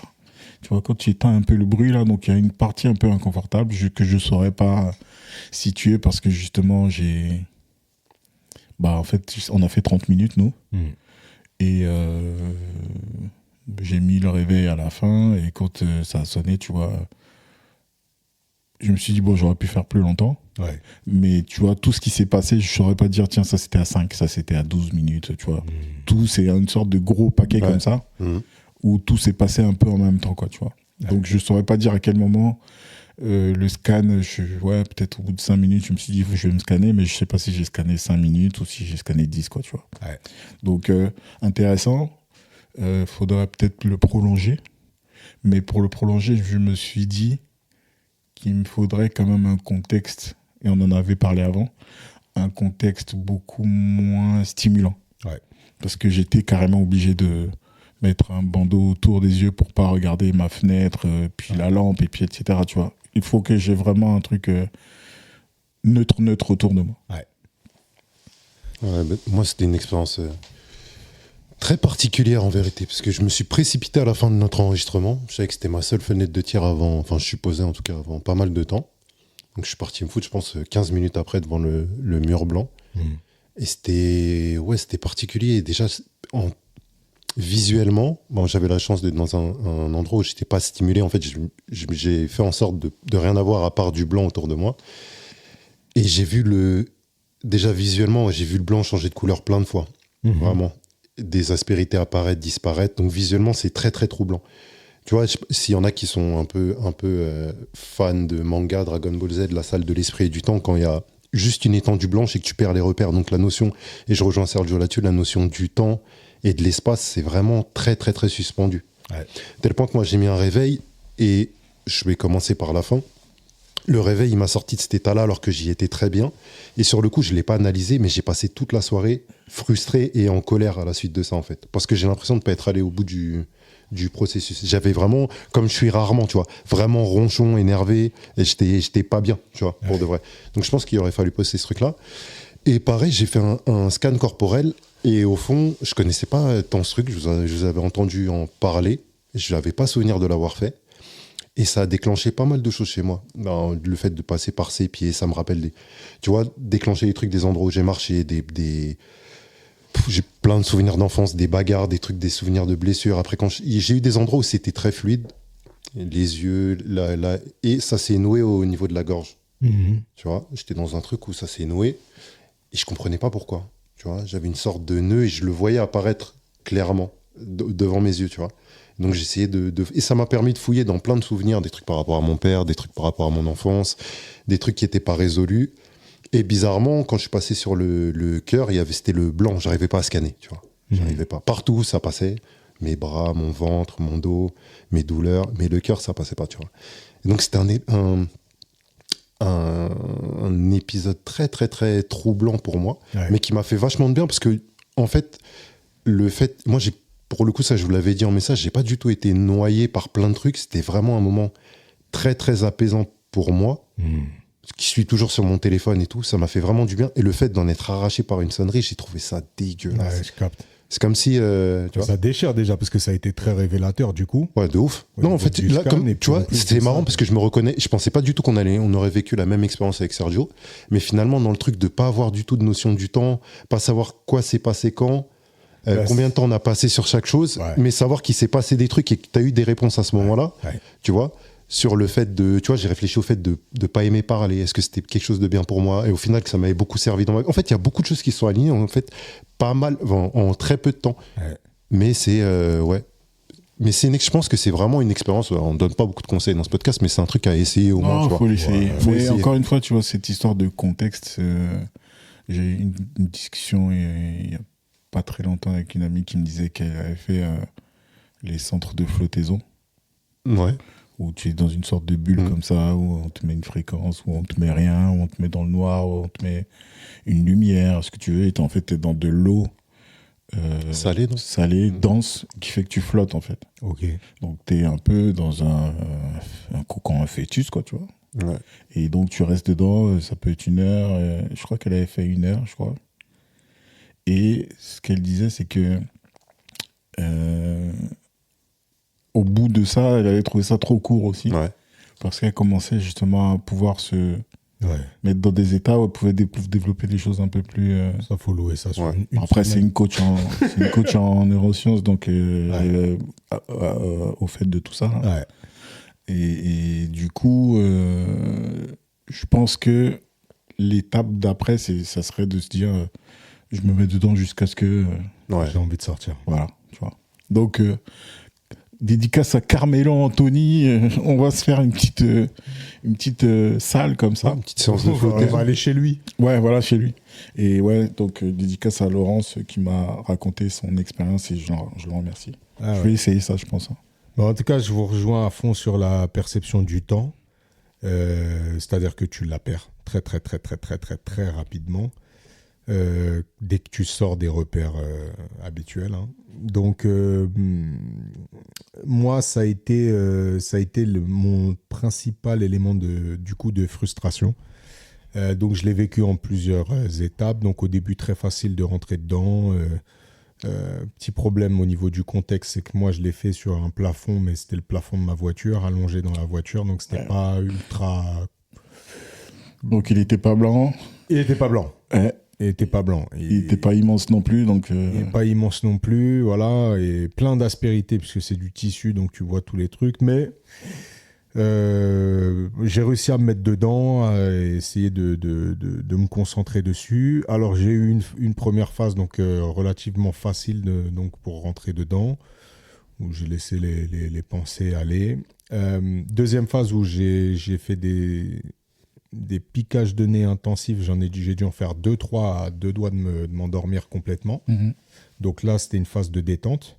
Et en fait, juste avant de démarrer, je m'étais mis en mode, sur le téléphone, je m'étais mis en mode concentration, tu vois. Ouais. Mais je savais plus ce que concentration prenait en compte ou pas, tu vois, les appels, cela. Ouais. Donc je suis rentré, j'ai paramétré tout le truc pour que ce soit vraiment, quand j'appuie sur ce mode-là, d'ailleurs, je sais plus c'est lequel, j'ai fait un mode perso, mais en gros...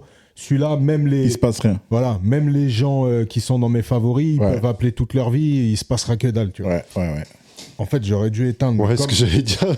C'était ça le truc. Mais sauf qu'en fait, comme je voulais un timer, je me suis mis une alarme. Ben, ça a été le sujet de tout mon énervement de faim. Et là, je pourrais pas te dire si ça dure du coup 10 ou 20 minutes, en fait, l'énervement de la faim, ou si ça dure que 3 minutes. Mais ce que je peux te dire, c'est qu'à un moment, en gros, je focalise sur le fait que est-ce que dans ce mode-là... bientôt sonner. Non. Est-ce que ça va dans sonner? Ce mode-là, ça sonne. Ah ouais. Et là, et en fait, point de tension de ouf parce que je suis perdu. Ouais, tu commences à te dire, est-ce qu'il faut pas que je vérifie si je suis pas déjà à 36 minutes? Sauf que quand je me dis ça, je me dis non, il est interdit que tu vérifies. Il faut que tu te fasses confiance ou il faut que tu fasses confiance au processus là. Et ça se passe comme ça doit se passer. Tu te perds du temps à te battre avec ça. Et là, frustration ultra intense. Tout le côté contrôle fric là Et après, essayer de me réguler moi-même en me disant, quand bien même tu dépasses, tu vois. Et en fait, je perds l'exercice là parce que en gros, j'arrive plus à trouver. C'est la bagarre. Voilà. Et ce que je me suis dit, justement, ça m'a rappelé en fait ce que je disais quand on avait annoncé un petit peu cet épisode-là.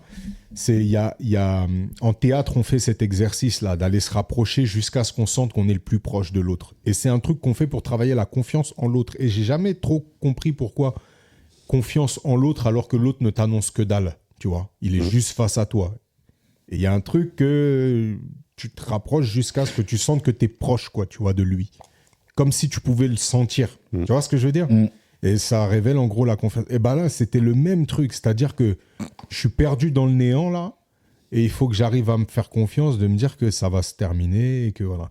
Et je pense que moi, je vais retenter l'expérience. Alors, si je retente l'expérience, en effet, j'éteins le téléphone et je trouve soit un autre moyen de timer, soit je time pas et je fais l'exercice, justement. Donc, je regarde l'heure sur une horloge ou ma montre ou un truc comme ça. Je la pose. Et une fois que je sens que c'est bon, que je suis libéré du truc, je regarde et puis je vois combien de temps ça a duré. Non, mais c'est ça. Et j'ai envie d'aller plus loin. Est-ce que c'est important ? Non. Vois, si tu te libères en 15 minutes et si tu te libères en 2h33, finalement... Il y a un film de Wes Anderson, là, comme ça, avec... comment il s'appelle l'anglais, là, qui joue dans Sherlock, là. Benedict, qui est Doctor Strange. Ouais. Mon gars. Et donc, dans ce truc-là, je vais essayer... En fait, il a fait un truc genre 5 ou 6 courts-métrages qui sont sur Netflix, Wes Anderson, là. Et l'un d'eux, en gros, c'est un gars qui... je sais pas si vous connaissez Wes Anderson et si vous aimez bien son univers. C'est assez barré. Mais ceux-là, là, je vous les recommande, ceux sur Netflix, c'est franchement des pépites.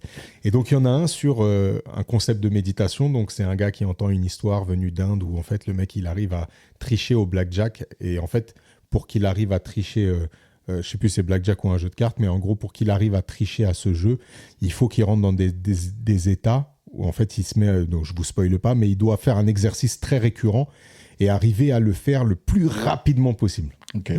Et donc justement, je fais le parallèle avec ça par rapport à ce temps-là, finalement, que si tu arrives à compacter ces 1 heure pour lâcher prise et compagnie, si tu arrives à rentrer dans ces micro-états, mais qui t'apportent un bienfait de fou en quelques minutes, là, ça doit être power de malade. Ouais, bah tu vois, par exemple, je me suis jamais dit il faut que je paye 2 heures aujourd'hui. Il faut que je paye. Non, mais ça, c'est pas possible. Donc, je sais que, et c'est marrant quand tu parles d'exercice, je sais que le début, c'est sur le début que ça peut capoter. Hein. C'est-à-dire qu'il me faut entre 5 et 30 minutes pour rentrer dedans. Et dans ces 5 à 30 minutes, on va dire 1 fois sur 3, j'arrête. Ouais. Parce que j'ai pas trouvé le crayon que je cherchais. Il manque une gomme, il manque un élément qui fait que en fait, je commence à m'énerver, ça m'agace et je suis plus dans le truc, quoi. Mais quand je les passe, ces 30 minutes, ce qui se passe derrière, que ça dure 10 minutes ou que ça dure 10 heures, c'est comme si j'avais la même énergie. Tu vois, ça me remplit de la même chose. Et si c'est 10 heures, même si c'est de... on va dire 20h au lendemain à 6h du matin, je suis pas fatigué, quoi. C'est comme si c'était les 10 minutes, tu vois. Et quand tu t'arrêtes, tu sais que c'est terminé. C'est terminé. Ouais. Tu t'arrêtes quand t'as fini. Ouais. Tu vois. Donc il y a cette notion-là. Même si l'œuvre n'est pas finie. Ah non, voilà, c'est ça. C'est que ça. Souvent, en fait, une œuvre, c'est plein de sessions comme ça. Ouais. Et donc, tu vas avoir des sessions, en général, c'est à peu près équivalent. Donc, c'est 2-3 heures. Et puis tu peux en faire une qui fait 5-6 heures. C'est ça. Et tu peux en faire une qui va durer que 1 heure parce que au bout d'un moment, tu as réussi quelque chose qui mérite de dire tiens, je m'arrête là, quoi, tu vois. C'est marrant parce que du coup, je sais pas si c'est tu t'arrêtes parce que tu sens que tu as tout livré donc tu es vidé ou alors parce que tu t'es rempli. C'est un peu des deux. Ouais. C'est un peu des deux parce que tu vois, ce que je décrivais là, c'est que tu as envie de crier quelque chose. Ouais. Que tu cries, mais ça te... En tout cas, c'est un truc que... Ouais, c'est ça, c'est un truc que tu livres, mais que tu ne perds pas, quoi. Ouais. Non, sinon... Ah ouais, je vois très bien. Je pense que si tu le perçois comme un truc qui ne fait que te vider, c'est compliqué de le faire à long terme, tu vois. Ou alors de quoi tu te remplis, tu vois. Ah, c'est ça. Moi, j'ai eu longtemps la sensation qu'au contraire, j'avais un trop-plein, et je pense que je l'ai encore là. Ouais. Un trop-plein et qu'il fallait que je libère ça. Ouais. Et puis après, pour que ça devienne plus compliqué, je me suis dit, tiens, je vais me servir du trop-plein des autres que je vais transcender. Et puis là, je me retrouve dans une sorte de nébuleuse comme ça où j'essaie de naviguer et de me dire, Est-ce que c'est pour moi? Est-ce que c'est pour lui ou elle, tu vois? Et je trouve ça passionnant. C'est pour ça que j'y suis encore, tu vois. Ouais. Mais j'y suis différemment. C'est-à-dire que maintenant, c'est tellement important, et je pense j'en ai parlé il y a quelques épisodes, que forcément, j'en fais beaucoup moins et je pense que je le fais beaucoup mieux aussi. Ouais, moi, quand on vient de se dire ça, là, j'ai l'image du vase communicant, là. C'est de passer du cerveau au cœur, tu vois. Et qu'une fois que tu as terminé, que tu as posé la plume, le crayon, le stylo, l'appareil ou le saxophone, tu as en tout cas pour ma part, là, cette vision de tu as délesté un peu le nuage qu'il y avait dans le cerveau, là, et tu l'as mis autre part, quoi. Ouais. Il s'est transformé. Alors, on va faire une petite pause musicale, peut-être. Ouais. Je pense pas qu'on va trouver ça, parce que on parlait de Frank Ocean, je pense que ce que tu disais, c'est Swim Good. Le nom comme ça me dit rien. On va chercher ça en off, mais il me semble que le morceau, il était sur une mixtape. Et je sais que lui, il avait eu certains soucis avec des maisons de disques. Okay. Ça a sauté des plateformes. Je pense que j'avais réussi à retrouver ça sur un YouTube. Un YouTube véreux. Ouais, un truc bizarre dans une sorte de mix, tu vois. Mais bon, donc ça sera pas ça qu'on va passer. Mais c'est ce que les gars, vous avez un morceau. Run Plaza, frérot. Ah ben, Run This. Run This, exact.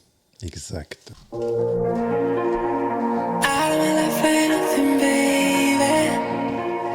She said, don't come round, so I don't come round. Back to the ones that used me, baby. Feeling change around, she coming down. Want me in the day, want me in the night. Out of the young goddess in her prime. One less in my mind, one more on the side. I play the game, it's no problem. If I'm interested, then I got her.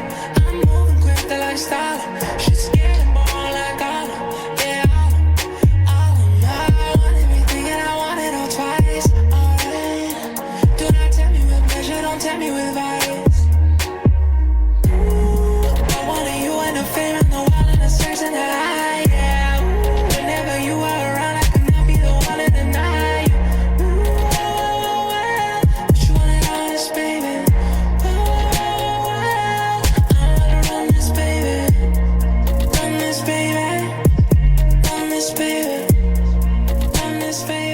Ok, bien cool ce petit son là. Eh ben dis donc. Bien cool, bien cool. Alors bien maintenant cool. j'ai envie de créer des choses. En parlant de créativité, quelle qu'elle soit, est-ce qu'il y a des choses qui sont dans les cartons, des choses que vous avez envie de faire, que vous n'avez pas forcément le temps de faire? Là, si on dit on pose les micros, c'est quoi la prochaine œuvre? Moi, j'ai quelques petites vidéos à promotionner. J'ai dit envie. Je n'ai pas dit ce que tu dois faire. Envie. Je ferais bien un concert. Je ferais bien un concert, ouais. Ça fait longtemps. Ouais. Et je ferais bien, tu sais ce que je ferais bien? Du théâtre. Ah, Ouais. ok. Ouais. Grosse envie de monter sur scène. De monter sur scène ou de faire du théâtre? Monter sur scène, mais ouais, faire du théâtre aussi. Peu importe la scène et peu importe s'il y a du public ou pas, tu vois. Mais cet espace scénique là, des projecteurs, les planches, les rideaux, l'ambiance du théâtre là. Ok. Ouais. Si j'avais le time là, et ouais, carrément. Parce que la question d'après, ça allait être quels sont les freins? La vie, mon Seigneur. Tu me connais, je suis gênant. Là, les freins. En fait, ouais. C'est c'est pas des fausses excuses, c'est que c'est un peu le truc de si je me mets là-dedans, me connaissant, et c'est là où le MDR prend toute sa dimension dans ce que je mets comme phrase, c'est que pour moi, aller faire là du théâtre, ce serait pas pour, comme tu le dis si bien, jouer. Ouais. Tiens. c'est que si je vais aller faire un atelier de théâtre, là, ça ne m'intéresse pas. Ce qui m'intéresserait serait de monter une troupe ou intégrer une troupe, être en représentation peut-être en fin d'année, enfin, tu vois, faire un truc. Et en fait, c'est là où je dis le MDR, là, il est important chez moi parce que... donc, j'ai écrit des phrases qui me correspondent tout à fait et que je dois un peu contrer.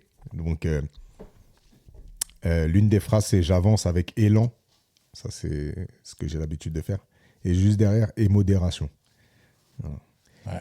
Et c'est ce que je dois intégrer. Donc, tu vois, s'il y a cette envie-là d'aller tutoyer l'espace scénique, il ne faut pas que je sois dans l'étape, justement, de c'est pour faire un spectacle ou peu importe, tu vois. Bon, faisons un petit pas de recul. C'est vrai que moi, j'aimais bien la façon dont on s'embarquait dedans. C'est quelque chose de grandiose, entre guillemets.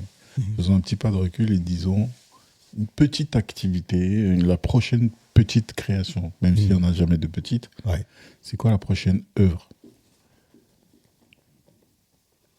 Ça peut être une photo que tu as envie de faire, ça peut être un morceau que tu as envie d'écrire, ça peut être un texte. Ah ouais, bah ça, il y en a un paquet, hein, frérot. Il y en a un paquet. En termes de photographie, j'ai de plus en plus le projet donc sur la lutte au Sénégal qui me hante, qui est vraiment bien présent dans mon esprit. J'ai une série, alors je ne sais pas si c'est une série ou plutôt un concept dont je sais pas si je l'ai déjà évoqué ici, mais en tout cas j'en ai parlé aussi la semaine dernière avec mon bon vieux frère Chekou. Big up. L'idée, c'est d'installer en fait ce que j'aimerais à travers le portrait, ce que j'avais écrit dans un calepin il y a quelques années maintenant, c'était de photographier un maximum de visages, des gens que je rencontre et en fait j'ai croisé un visage il y a une semaine et demie maintenant sur une presta où je suis retourné dans mon quartier d'enfance et j'ai croisé un visage qui m'a interpellé de dingue. Et lui, j'ai eu l'envie de l'immortaliser, tu vois. Mais j'avais pas d'appareil sur moi, c'était pas... Enfin bref, le contexte n'était pas là. Et puis, c'est un visage où quand je l'ai vu, j'ai su quelle photo je voulais prendre de lui. Quel schéma de lumière il y aurait, comme... Voilà. Et c'est une photo type studio, quoi. Et c'est pas quelqu'un que j'ai envie de ramener forcément au studio, pas parce que j'ai pas envie qu'il soit au studio, c'est juste que je veux saisir ce mec-là, là où il est, tu vois. Et en fait, je me suis rappelé d'un truc que j'avais dans la tête il y a quelques années où je m'étais dit, le studio, étant donné que moi, je n'avais pas ce lieu-là, je voulais qu'il soit portatif. Donc, prendre un fond pliant, une lumière ou deux, pas plus, et aller le poser dans des lieux. Et ensuite, interpeller des gens, ou alors qu'eux soient interpellés par le studio en question, et capturer tous ces visages, quoi. Et donc, comme je vois ce mec-là donc dans notre quartier d'enfance à Chekou et moi, et que j'étais avec lui, me revient ce concept, tout ça, et je disais, écoute, à l'occasion, ça, ce serait un truc que j'aimerais bien mettre en place. Et en fait, comme lui, il est en lien avec les bailleurs, voir si ça pouvait être un projet, justement, qui pouvait être mis en place. Donc ça, c'est un truc qui est dans les tuyaux, et que je vais mettre en place, tu vois. Donc ça, en termes de photographie, ouais, là-dessus on est bon. On retire donc tout ce qui est contraintes et compagnie, le son, me rapprocher un peu de cette vision-là que je viens d'exprimer tout à l'heure. Je pense qu'au niveau des textes, on est bon. C'est peut-être au niveau de la forme et aller m'enfermer, je m'enfermerais bien, faire un séminaire d'une semaine avec mon bon vieux Simon là. Ouais, ça c'est clair. Je ferais bien une petite résidence quelque part, ouais.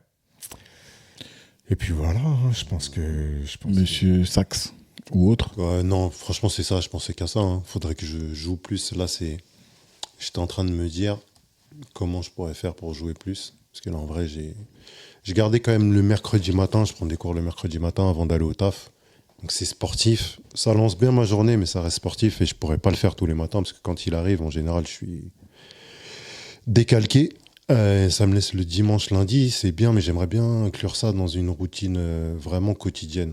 Et en vrai, j'étais en train de me dire, est-ce que je le ramènerais pas au taf parce que j'ai une longue coupure ce que j'allais dire. Et je pourrais, mais en fait, le truc, c'est qu'en termes de son, il faudrait que je vois juste en quoi ça pourrait mettre. En vrai, je m'en fous. J'en ai strictement rien à foutre. Ouais, faudrait que je le prenne au taf. Voilà. De ouf. Voilà, ça va se faire comme ça en fait. Parce que je m'étais dit non, il y a le taf et trucs, mais en vrai, je m'en fous. Ouais, si on réfléchit bien. Vu la coupure. Ouais, la coupure. Après, il y a peut-être des voisins qui vont se poser des questions, mais au pire des cas, j'y répondrai, tu vois. Ouais. Voilà. Les voisins eux aussi, là-bas, ils doivent avoir leur Frérot. violon, leur violoncelle. Donc ouais, il faudrait que j'inclue ça, et je vais inclure ça en fait. Ça me demande pas tant d'efforts.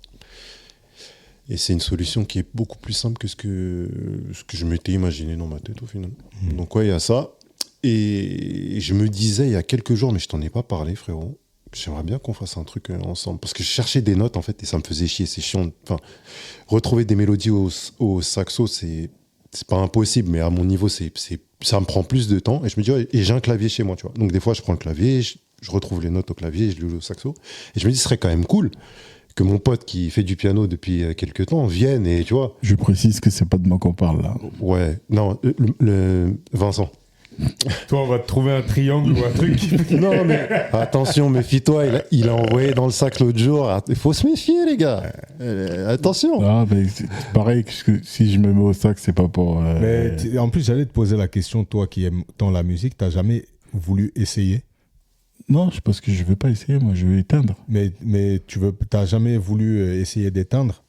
Non, parce que c'est pas le moment. Ok. Franchement. Parce que ça va me prendre tout mon jus. Hein. Si j'y vais, c'est pas pour faire ça. Moi. Mais la petite session de la dernière fois, tu vois, c'était. Toi aussi, il faut que tu fasses avec élan et modération. Tu vas faire non, moi non. Il n'y a pas aucune modération. Comment tu l'as vécu la dernière fois, le fait de prendre le saxo? En plus, moi, je lui ai descendu, je lui ai donné, je lui ai dit, vas-y. Beaucoup de frustration, justement. Ouais, je sais. Mais il y a quand même.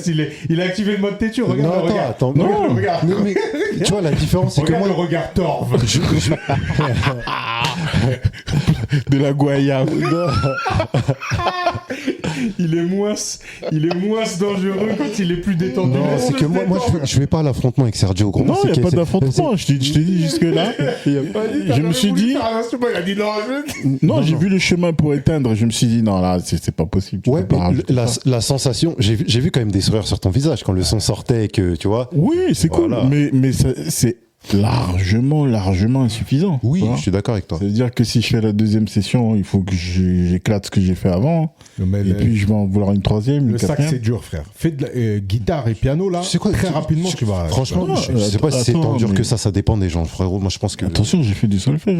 Piano, j'en vois un peu. Ah, t'as fait alors. Quand je dis, attends. T'as déjà fait. Oui. Connais. Parce que dans un an de piano. Dans une école où il y a marqué le génie est fait de travail, c'est sûr qu'il va y avoir un. Non, c'était pas là-bas du tout. Non, c'était mes cousins, cousines faisaient du piano, côté de Charles. Oui. Et du coup, on avait. Donc, ils avaient une prof de piano, une dame russe, à Lomé, là. Okay. Donc, j'ai pris quelques cours de piano pendant un certain temps. J'ai même fait un récital et tout. Hein. J'ai fait mon petit saut mort. Ah, ça tue. Ah ouais. Et puis après, j'ai arrêté, quoi. Ok. Ouais, donc voilà, frérot. Je reviens sur l'invitation. Avec plaisir, frérot. Ce serait cool qu'on fasse un petit truc. Avec plaisir. Je te jure. J'ai pensé à ça cette semaine, frérot, carrément. Avec grand plaisir, frérot. Écoute, il y a le clavier, il est là. Il y a les enceintes. J'ai récupéré des enceintes. Ça va sortir, tu vois. Il n'y a pas de souci. Voilà. Puis moi, j'ai un piano à la maison. Ouais. Donc, quand tu viens. J'avoue. Viens avec ton sax. Et puis quand moi, je viens, avec plaisir, frérot. On se fait ça. D'ailleurs, ça me fait penser que j'ai des. Mais t'as une idée précise, tu veux pas du tout, frérot. Non, en fait, c'est que il y a plein de morceaux que j'écoute. Moi, j'écoute surtout là que je reprends les transports. J'écoute du son beaucoup. Même au taf, j'écoute du son. Il y a une playlist au taf, c'est-à-dire que je suis passé d'en écouter de temps en temps à en écouter pour aller au taf, en étant au taf. Tu vois, donc en vrai, j'en écoute 10 heures, 12 heures par jour, en vérité. Tu vois. Donc j'entends beaucoup de sons. Il y a des trucs que je me dis, ah ouais, mais ça, le rejouer, tu sais, le saxo, c'est un instrument, je sais pas si on dit monophonique, mais en gros, tu sors une note par une note. C'est pas comme le piano où tu peux faire des accords. Donc, c'est un truc qui se rapproche beaucoup de la voix et de la mélodie des voix, en vrai, parce que toi, tu peux sortir qu'une note en même temps. Ouais. Donc moi, c'est beaucoup les voix qui me disent ah ouais, cette mélodie là, elle est cool, tu vois. Donc je réessaye et des fois ça me prend du temps et j'en ai pas beaucoup, tu vois. Donc je me dis c'est parti de là en fait le truc. Vas-y, avec plaisir. Voilà. Donc il y a pas, pour te répondre, il y a pas de ça en particulier, mais il y a plein de trucs où je me dis ah ouais, ça ce serait lourd, tu vois. Ouais, vas-y frère, on se cale une session, une session musique. Ouais, avec grand plaisir. Ouais, nickel. Voilà. Et toi Sergio, t'as des trucs là? Ouais, là j'ai. Il faut que je fasse un shoot parce que j'ai plein d'images en tête et ça va paraître un peu mystique ce que je raconte, mais j'ai envie de représenter une déesse que je vois déjà, mais je sais pas encore qui c'est. Donc quand je croiserai la personne qui incarne cette déesse, je saurai. Peut-être que je la connais déjà, peut-être que je la connais pas encore. Mais je pense que ça va se régler dans les 10 jours qui viennent. Ok. Très bien. Bah écoute, on fera l'update.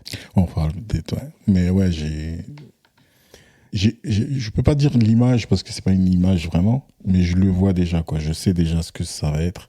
Alors est-ce que ça va être le langage classique de démasquer ou ça va être une des évolutions, je sais pas encore. Je pense que je sais, mais je pense qu'il y a ce moment-là de la rencontre où je saurai exactement ce que c'est, quoi. Mais je pense déjà que ça sera en extérieur, potentiellement dans la nature, et ça va être lourd, obligé. Ok. Très bien. Rendez-vous est pris. Enfin, ouais, encore. Donc là, du coup, on est dans les envies ou dans ce que tu dois faire? Oh, ça, c'est pas je dois, c'est pas une injonction, c'est je vais faire. Ouais. Je vais faire. Tu dois parce qu'il y a un appel, quoi. C'est ça que je voulais dire. La sonnerie sonne fort. Ouais. Donc, Ah, ça tue. Nice. Ouais. Ben voilà, les gars, on est bien. On a nos petits programmes. Putain, ouais. Putain, c'est bien le. Comment on l'appelle notre groupe? Tu vois, c'est ça mon problème. Comment on l'appelle notre groupe? On peut faire ça dans un théâtre comme ça. C'est parfait, frère. Non, mais ouais, avec plaisir, Féfé, en tout cas. Lourd. To be two, ça marche, non? To be two, ouais. Oh là là. Je suis allé voir un film qui s'appelle Partir un jour. N'est-ce pas? Ouais. Vachement bien, les gars. Et c'était sans retour ou pas? Bah ouais, c'est le son de la fin, justement. Non, arrête, frérot. Je te jure. Mais en fait, c'est très très bien amené. Très bien amené. Et je peux pas dire que c'est une comédie musicale, c'est pas du tout le cas. Mais en fait, tout au long du film, il y a une trame de musique. Ouais. Donc ça, de tous les genres. Où en fait, c'est revisité. La musique en question, elle est revisitée. Okay. Donc il y a beaucoup plus de place aux paroles. Et très marrant d'entendre justement les To Be Free en mode que le texte quasiment avec juste un petit appui, mais qui n'est pas du tout boys band. Ouais. Et ça fait revivre le texte. Quand tu le mets à la fin de ce film-là, c'est parfait. Donc, si vous voulez aller voir Partir un jour, allez-y. Ouais. Bon, c'est un film. Je n'irai pas. Ouais, mais je sais bien. Je me rends compte. Tu vois, ça c'est vraiment. C'est un peu ma fenêtre d'Overton là. Je commence à aller voir des films particuliers. Je refuse, moi.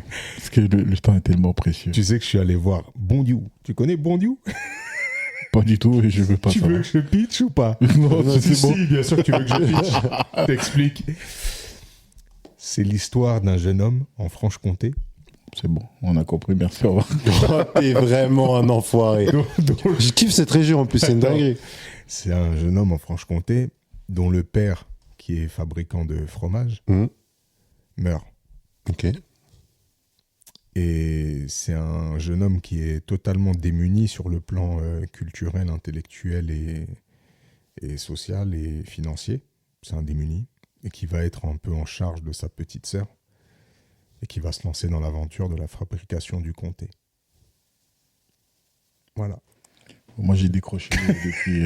T'as décoché à Franche-Comté. Même à France, je pense que t'avais C'est un jeune homme, j'étais déjà parti. Et le film, il s'appelle Bondiou. Et il faut le dire comme ça. Et c'est vachement bien. En tout cas, moi je kiffe cette région, je suis à deux doigts de Tu vois, t'es en train Va le voir, frère. de pourrir tes propres recommandations. Personne va te prendre au sérieux.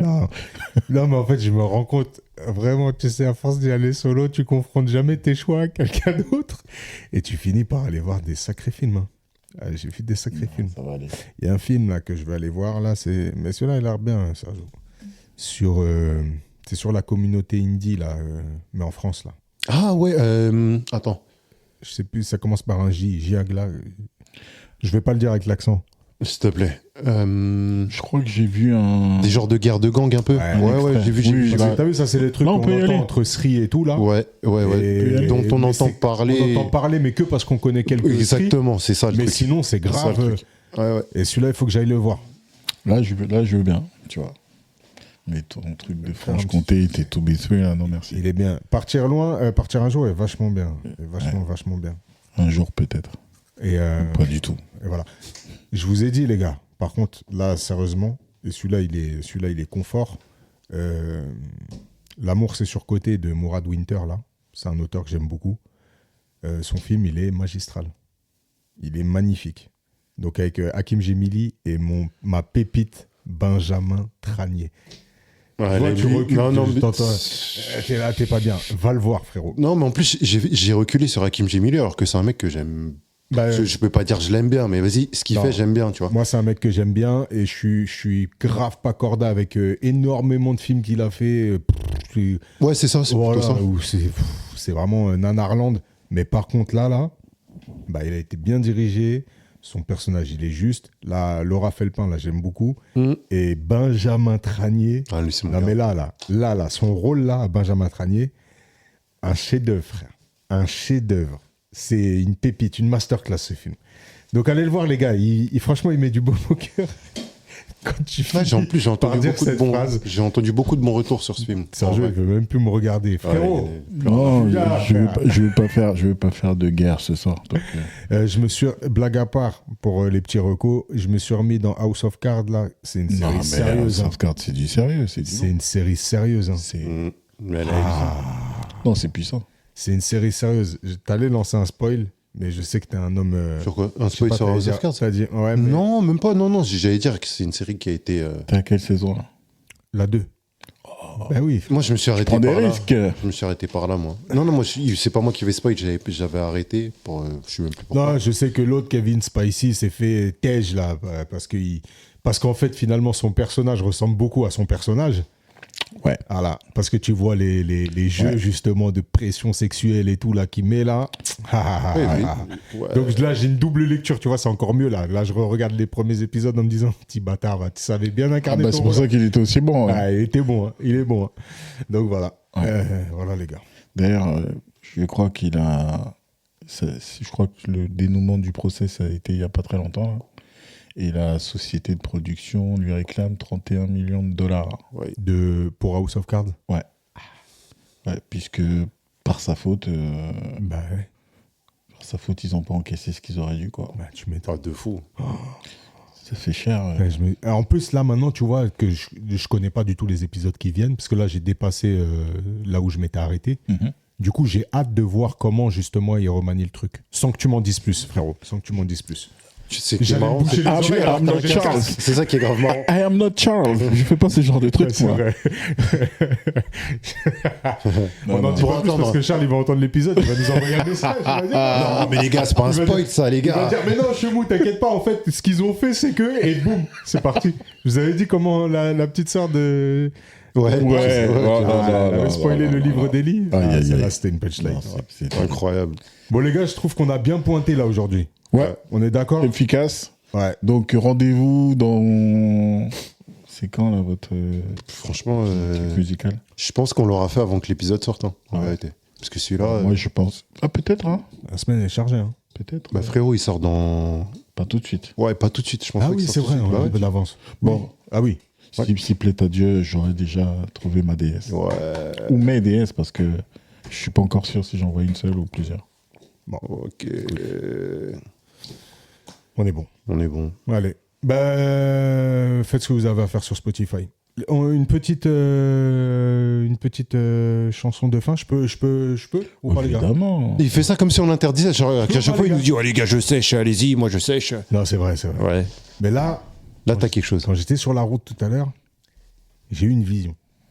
Donc, mec, Kerry James. Il a ressorti un petit freestyle là, tranquillement sur les réseaux sociaux, le tonton Kerry là. C'est quoi le freestyle où il est sur un ring là? Non, il est dans sa bagnole. C'est vraiment filmé en mode.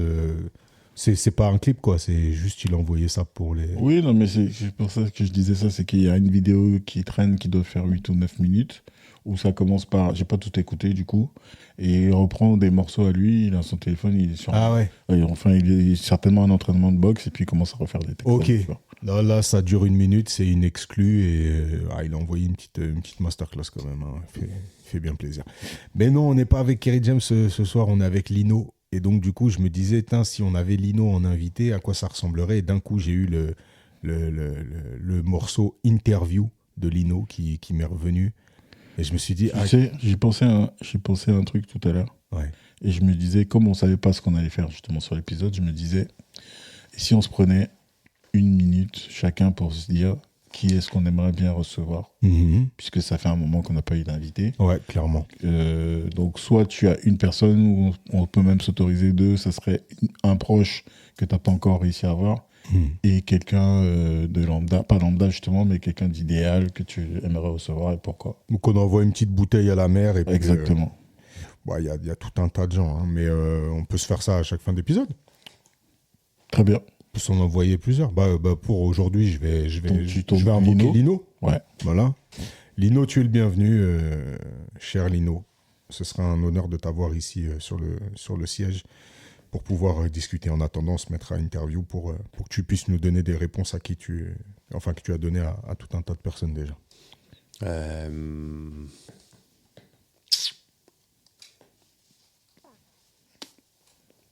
Ma cousine, j'aimerais bien. Je vous en ai déjà parlé. Qui a au moins 5 ou 6 métiers. Qui travaille dans le domaine de la santé. Chantal, je vous en ai parlé, j'aimerais bien la recevoir. J'ai une pote, Elodie Shore, qui devrait passer ici, mais elle est à l'étranger. Qui est passée Non, je ne vais même pas la présenter, elle se présentera quand elle viendra, ce sera mieux. Donc, je renouvelle l'appel. Et en personne que je ne connais pas, du coup, parce que j'ai bien aimé le personne lambda, c'était bien choisi au final.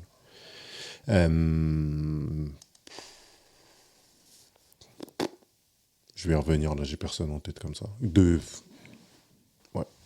je vais revenir. Sergio? Les proches, ils le savent, donc je ne vais pas citer de nom. Si ça ne s'est pas encore fait, c'est pour des questions plus d'organisation. Mais il y a une bonne petite liste. Je vais vous mettre en difficulté, mais j'aimerais bien avoir Barack Obama, moi. Donc, je ne sais pas comment on va faire ça avec le traducteur. Il va se faire recevoir. Mais un petit Barack, ou un petit Denzel, tu vois, ça me parlerait bien, tu vois. Je suis plus Denzel que Barack, là. Barack, j'ai deux, trois questions sur ses missions au drone à lui poser. Ah, mais c'est pour ça, on est là pour ça, pour parler de tout. Ok, Barack. Mais en tout cas, j'aurai l'accent, les gars. Surtout pas. Denzel. Ouais, Denzel, ça me parle forcément. Ouais. Et bon, ça c'est de l'anglophone et en francophone. Franchement, Edgar Yves, même si on le voit toujours parler partout, c'est un mec que j'aimerais bien, parce que je pense que c'est le genre de personne avec qui j'aimerais bien passer un moment avant tout, même avant de parler de podcast. Clairement. Donc en vrai, En fait, l'exercice serait plus un prétexte pour avoir une discussion. De ouf, ouais, carrément. Sachant qu'elle ressemblerait beaucoup à celle qu'on aurait sans micro, donc c'est ça. Exactement. Aussi, ouais, j'aimerais bien. Ouais, carrément, Edgar Yves, l'invitation est lancée. Ouais. On va s'arrêter sur ça. Ouais, il y en a tellement que. Ouais, en vrai. On fera ça à la fin des épisodes, on peut se lancer ça. Et donc, c'est le moment de l'interview. L'interview de Lino, exactement, sorti en 2005, il me semble, sur le Paradis Assassiné. Une lame de sky pour nos morts. Ceux que le sort poignarde, mon Dieu de garde. Je sais que papa nous regarde depuis les yeux. Depuis mes yeux, via ma bouche, lâche qui me touche. Vieux school, son face, mon vicieux pour ceux de ma couche. J'accouche chez moi seul dans ma putain de chambre. 2001, mardi, le 11 septembre. Sûrement amené à se revoir et d'ici là, prenez soin de vous. Peace. nom et surnom. L-I-N-O-D, monsieur putain de boss. Date de naissance 305 74. C-O-N-G-O, Brazza, putain de ville, y'a pas de hasard. J'arrive en France en 75. Ton enfance, Bordeaux, Lyon, Bonne, je grandis dans le 95. On m'écrit mon microphone, c'était en 95. Qu'est-ce qui t'inspire? La vie dans ce qu'elle a de meilleur et de pire. Mes frayeurs, le monde, la fumée que j'inspire. Que j'expire, je suis pas un putain de player. J'aspire à autre chose, m'arracher ailleurs, bâtir un empire. La banque saute, investir, entre autres. Faut dire dans ce biz, y'a un paquet de rageux, donc trop de mauvais payeurs. Pas des héros. Ali Mohamed, Malcolm le rouquin, des gars d'en dessous. Ton meilleur bouquin, l'art de la guerre de Sun Tzu.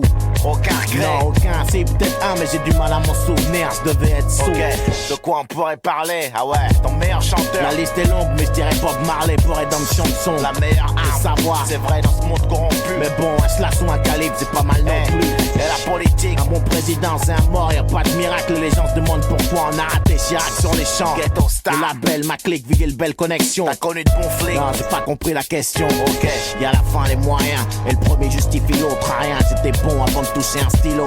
Je réponds, signalement, RSE et November, Inja Kilo. Je prends le beurre et son oseille, on sort du lot. Ma clique et moi, l'industrie prend peur. Du populo, je suis la voix, ça pue le calibre en pleurs. Le bitume, ça philo, le beat tue, j'gile de l'espoir. Nazik, j'm'accroche, sors le toast-main. J'ai mis un blast sur tes courses-mains. Ton avis, on s'en branle, nous on navigue dans nos troubles. C'est pas du Rembrandt, nos graves.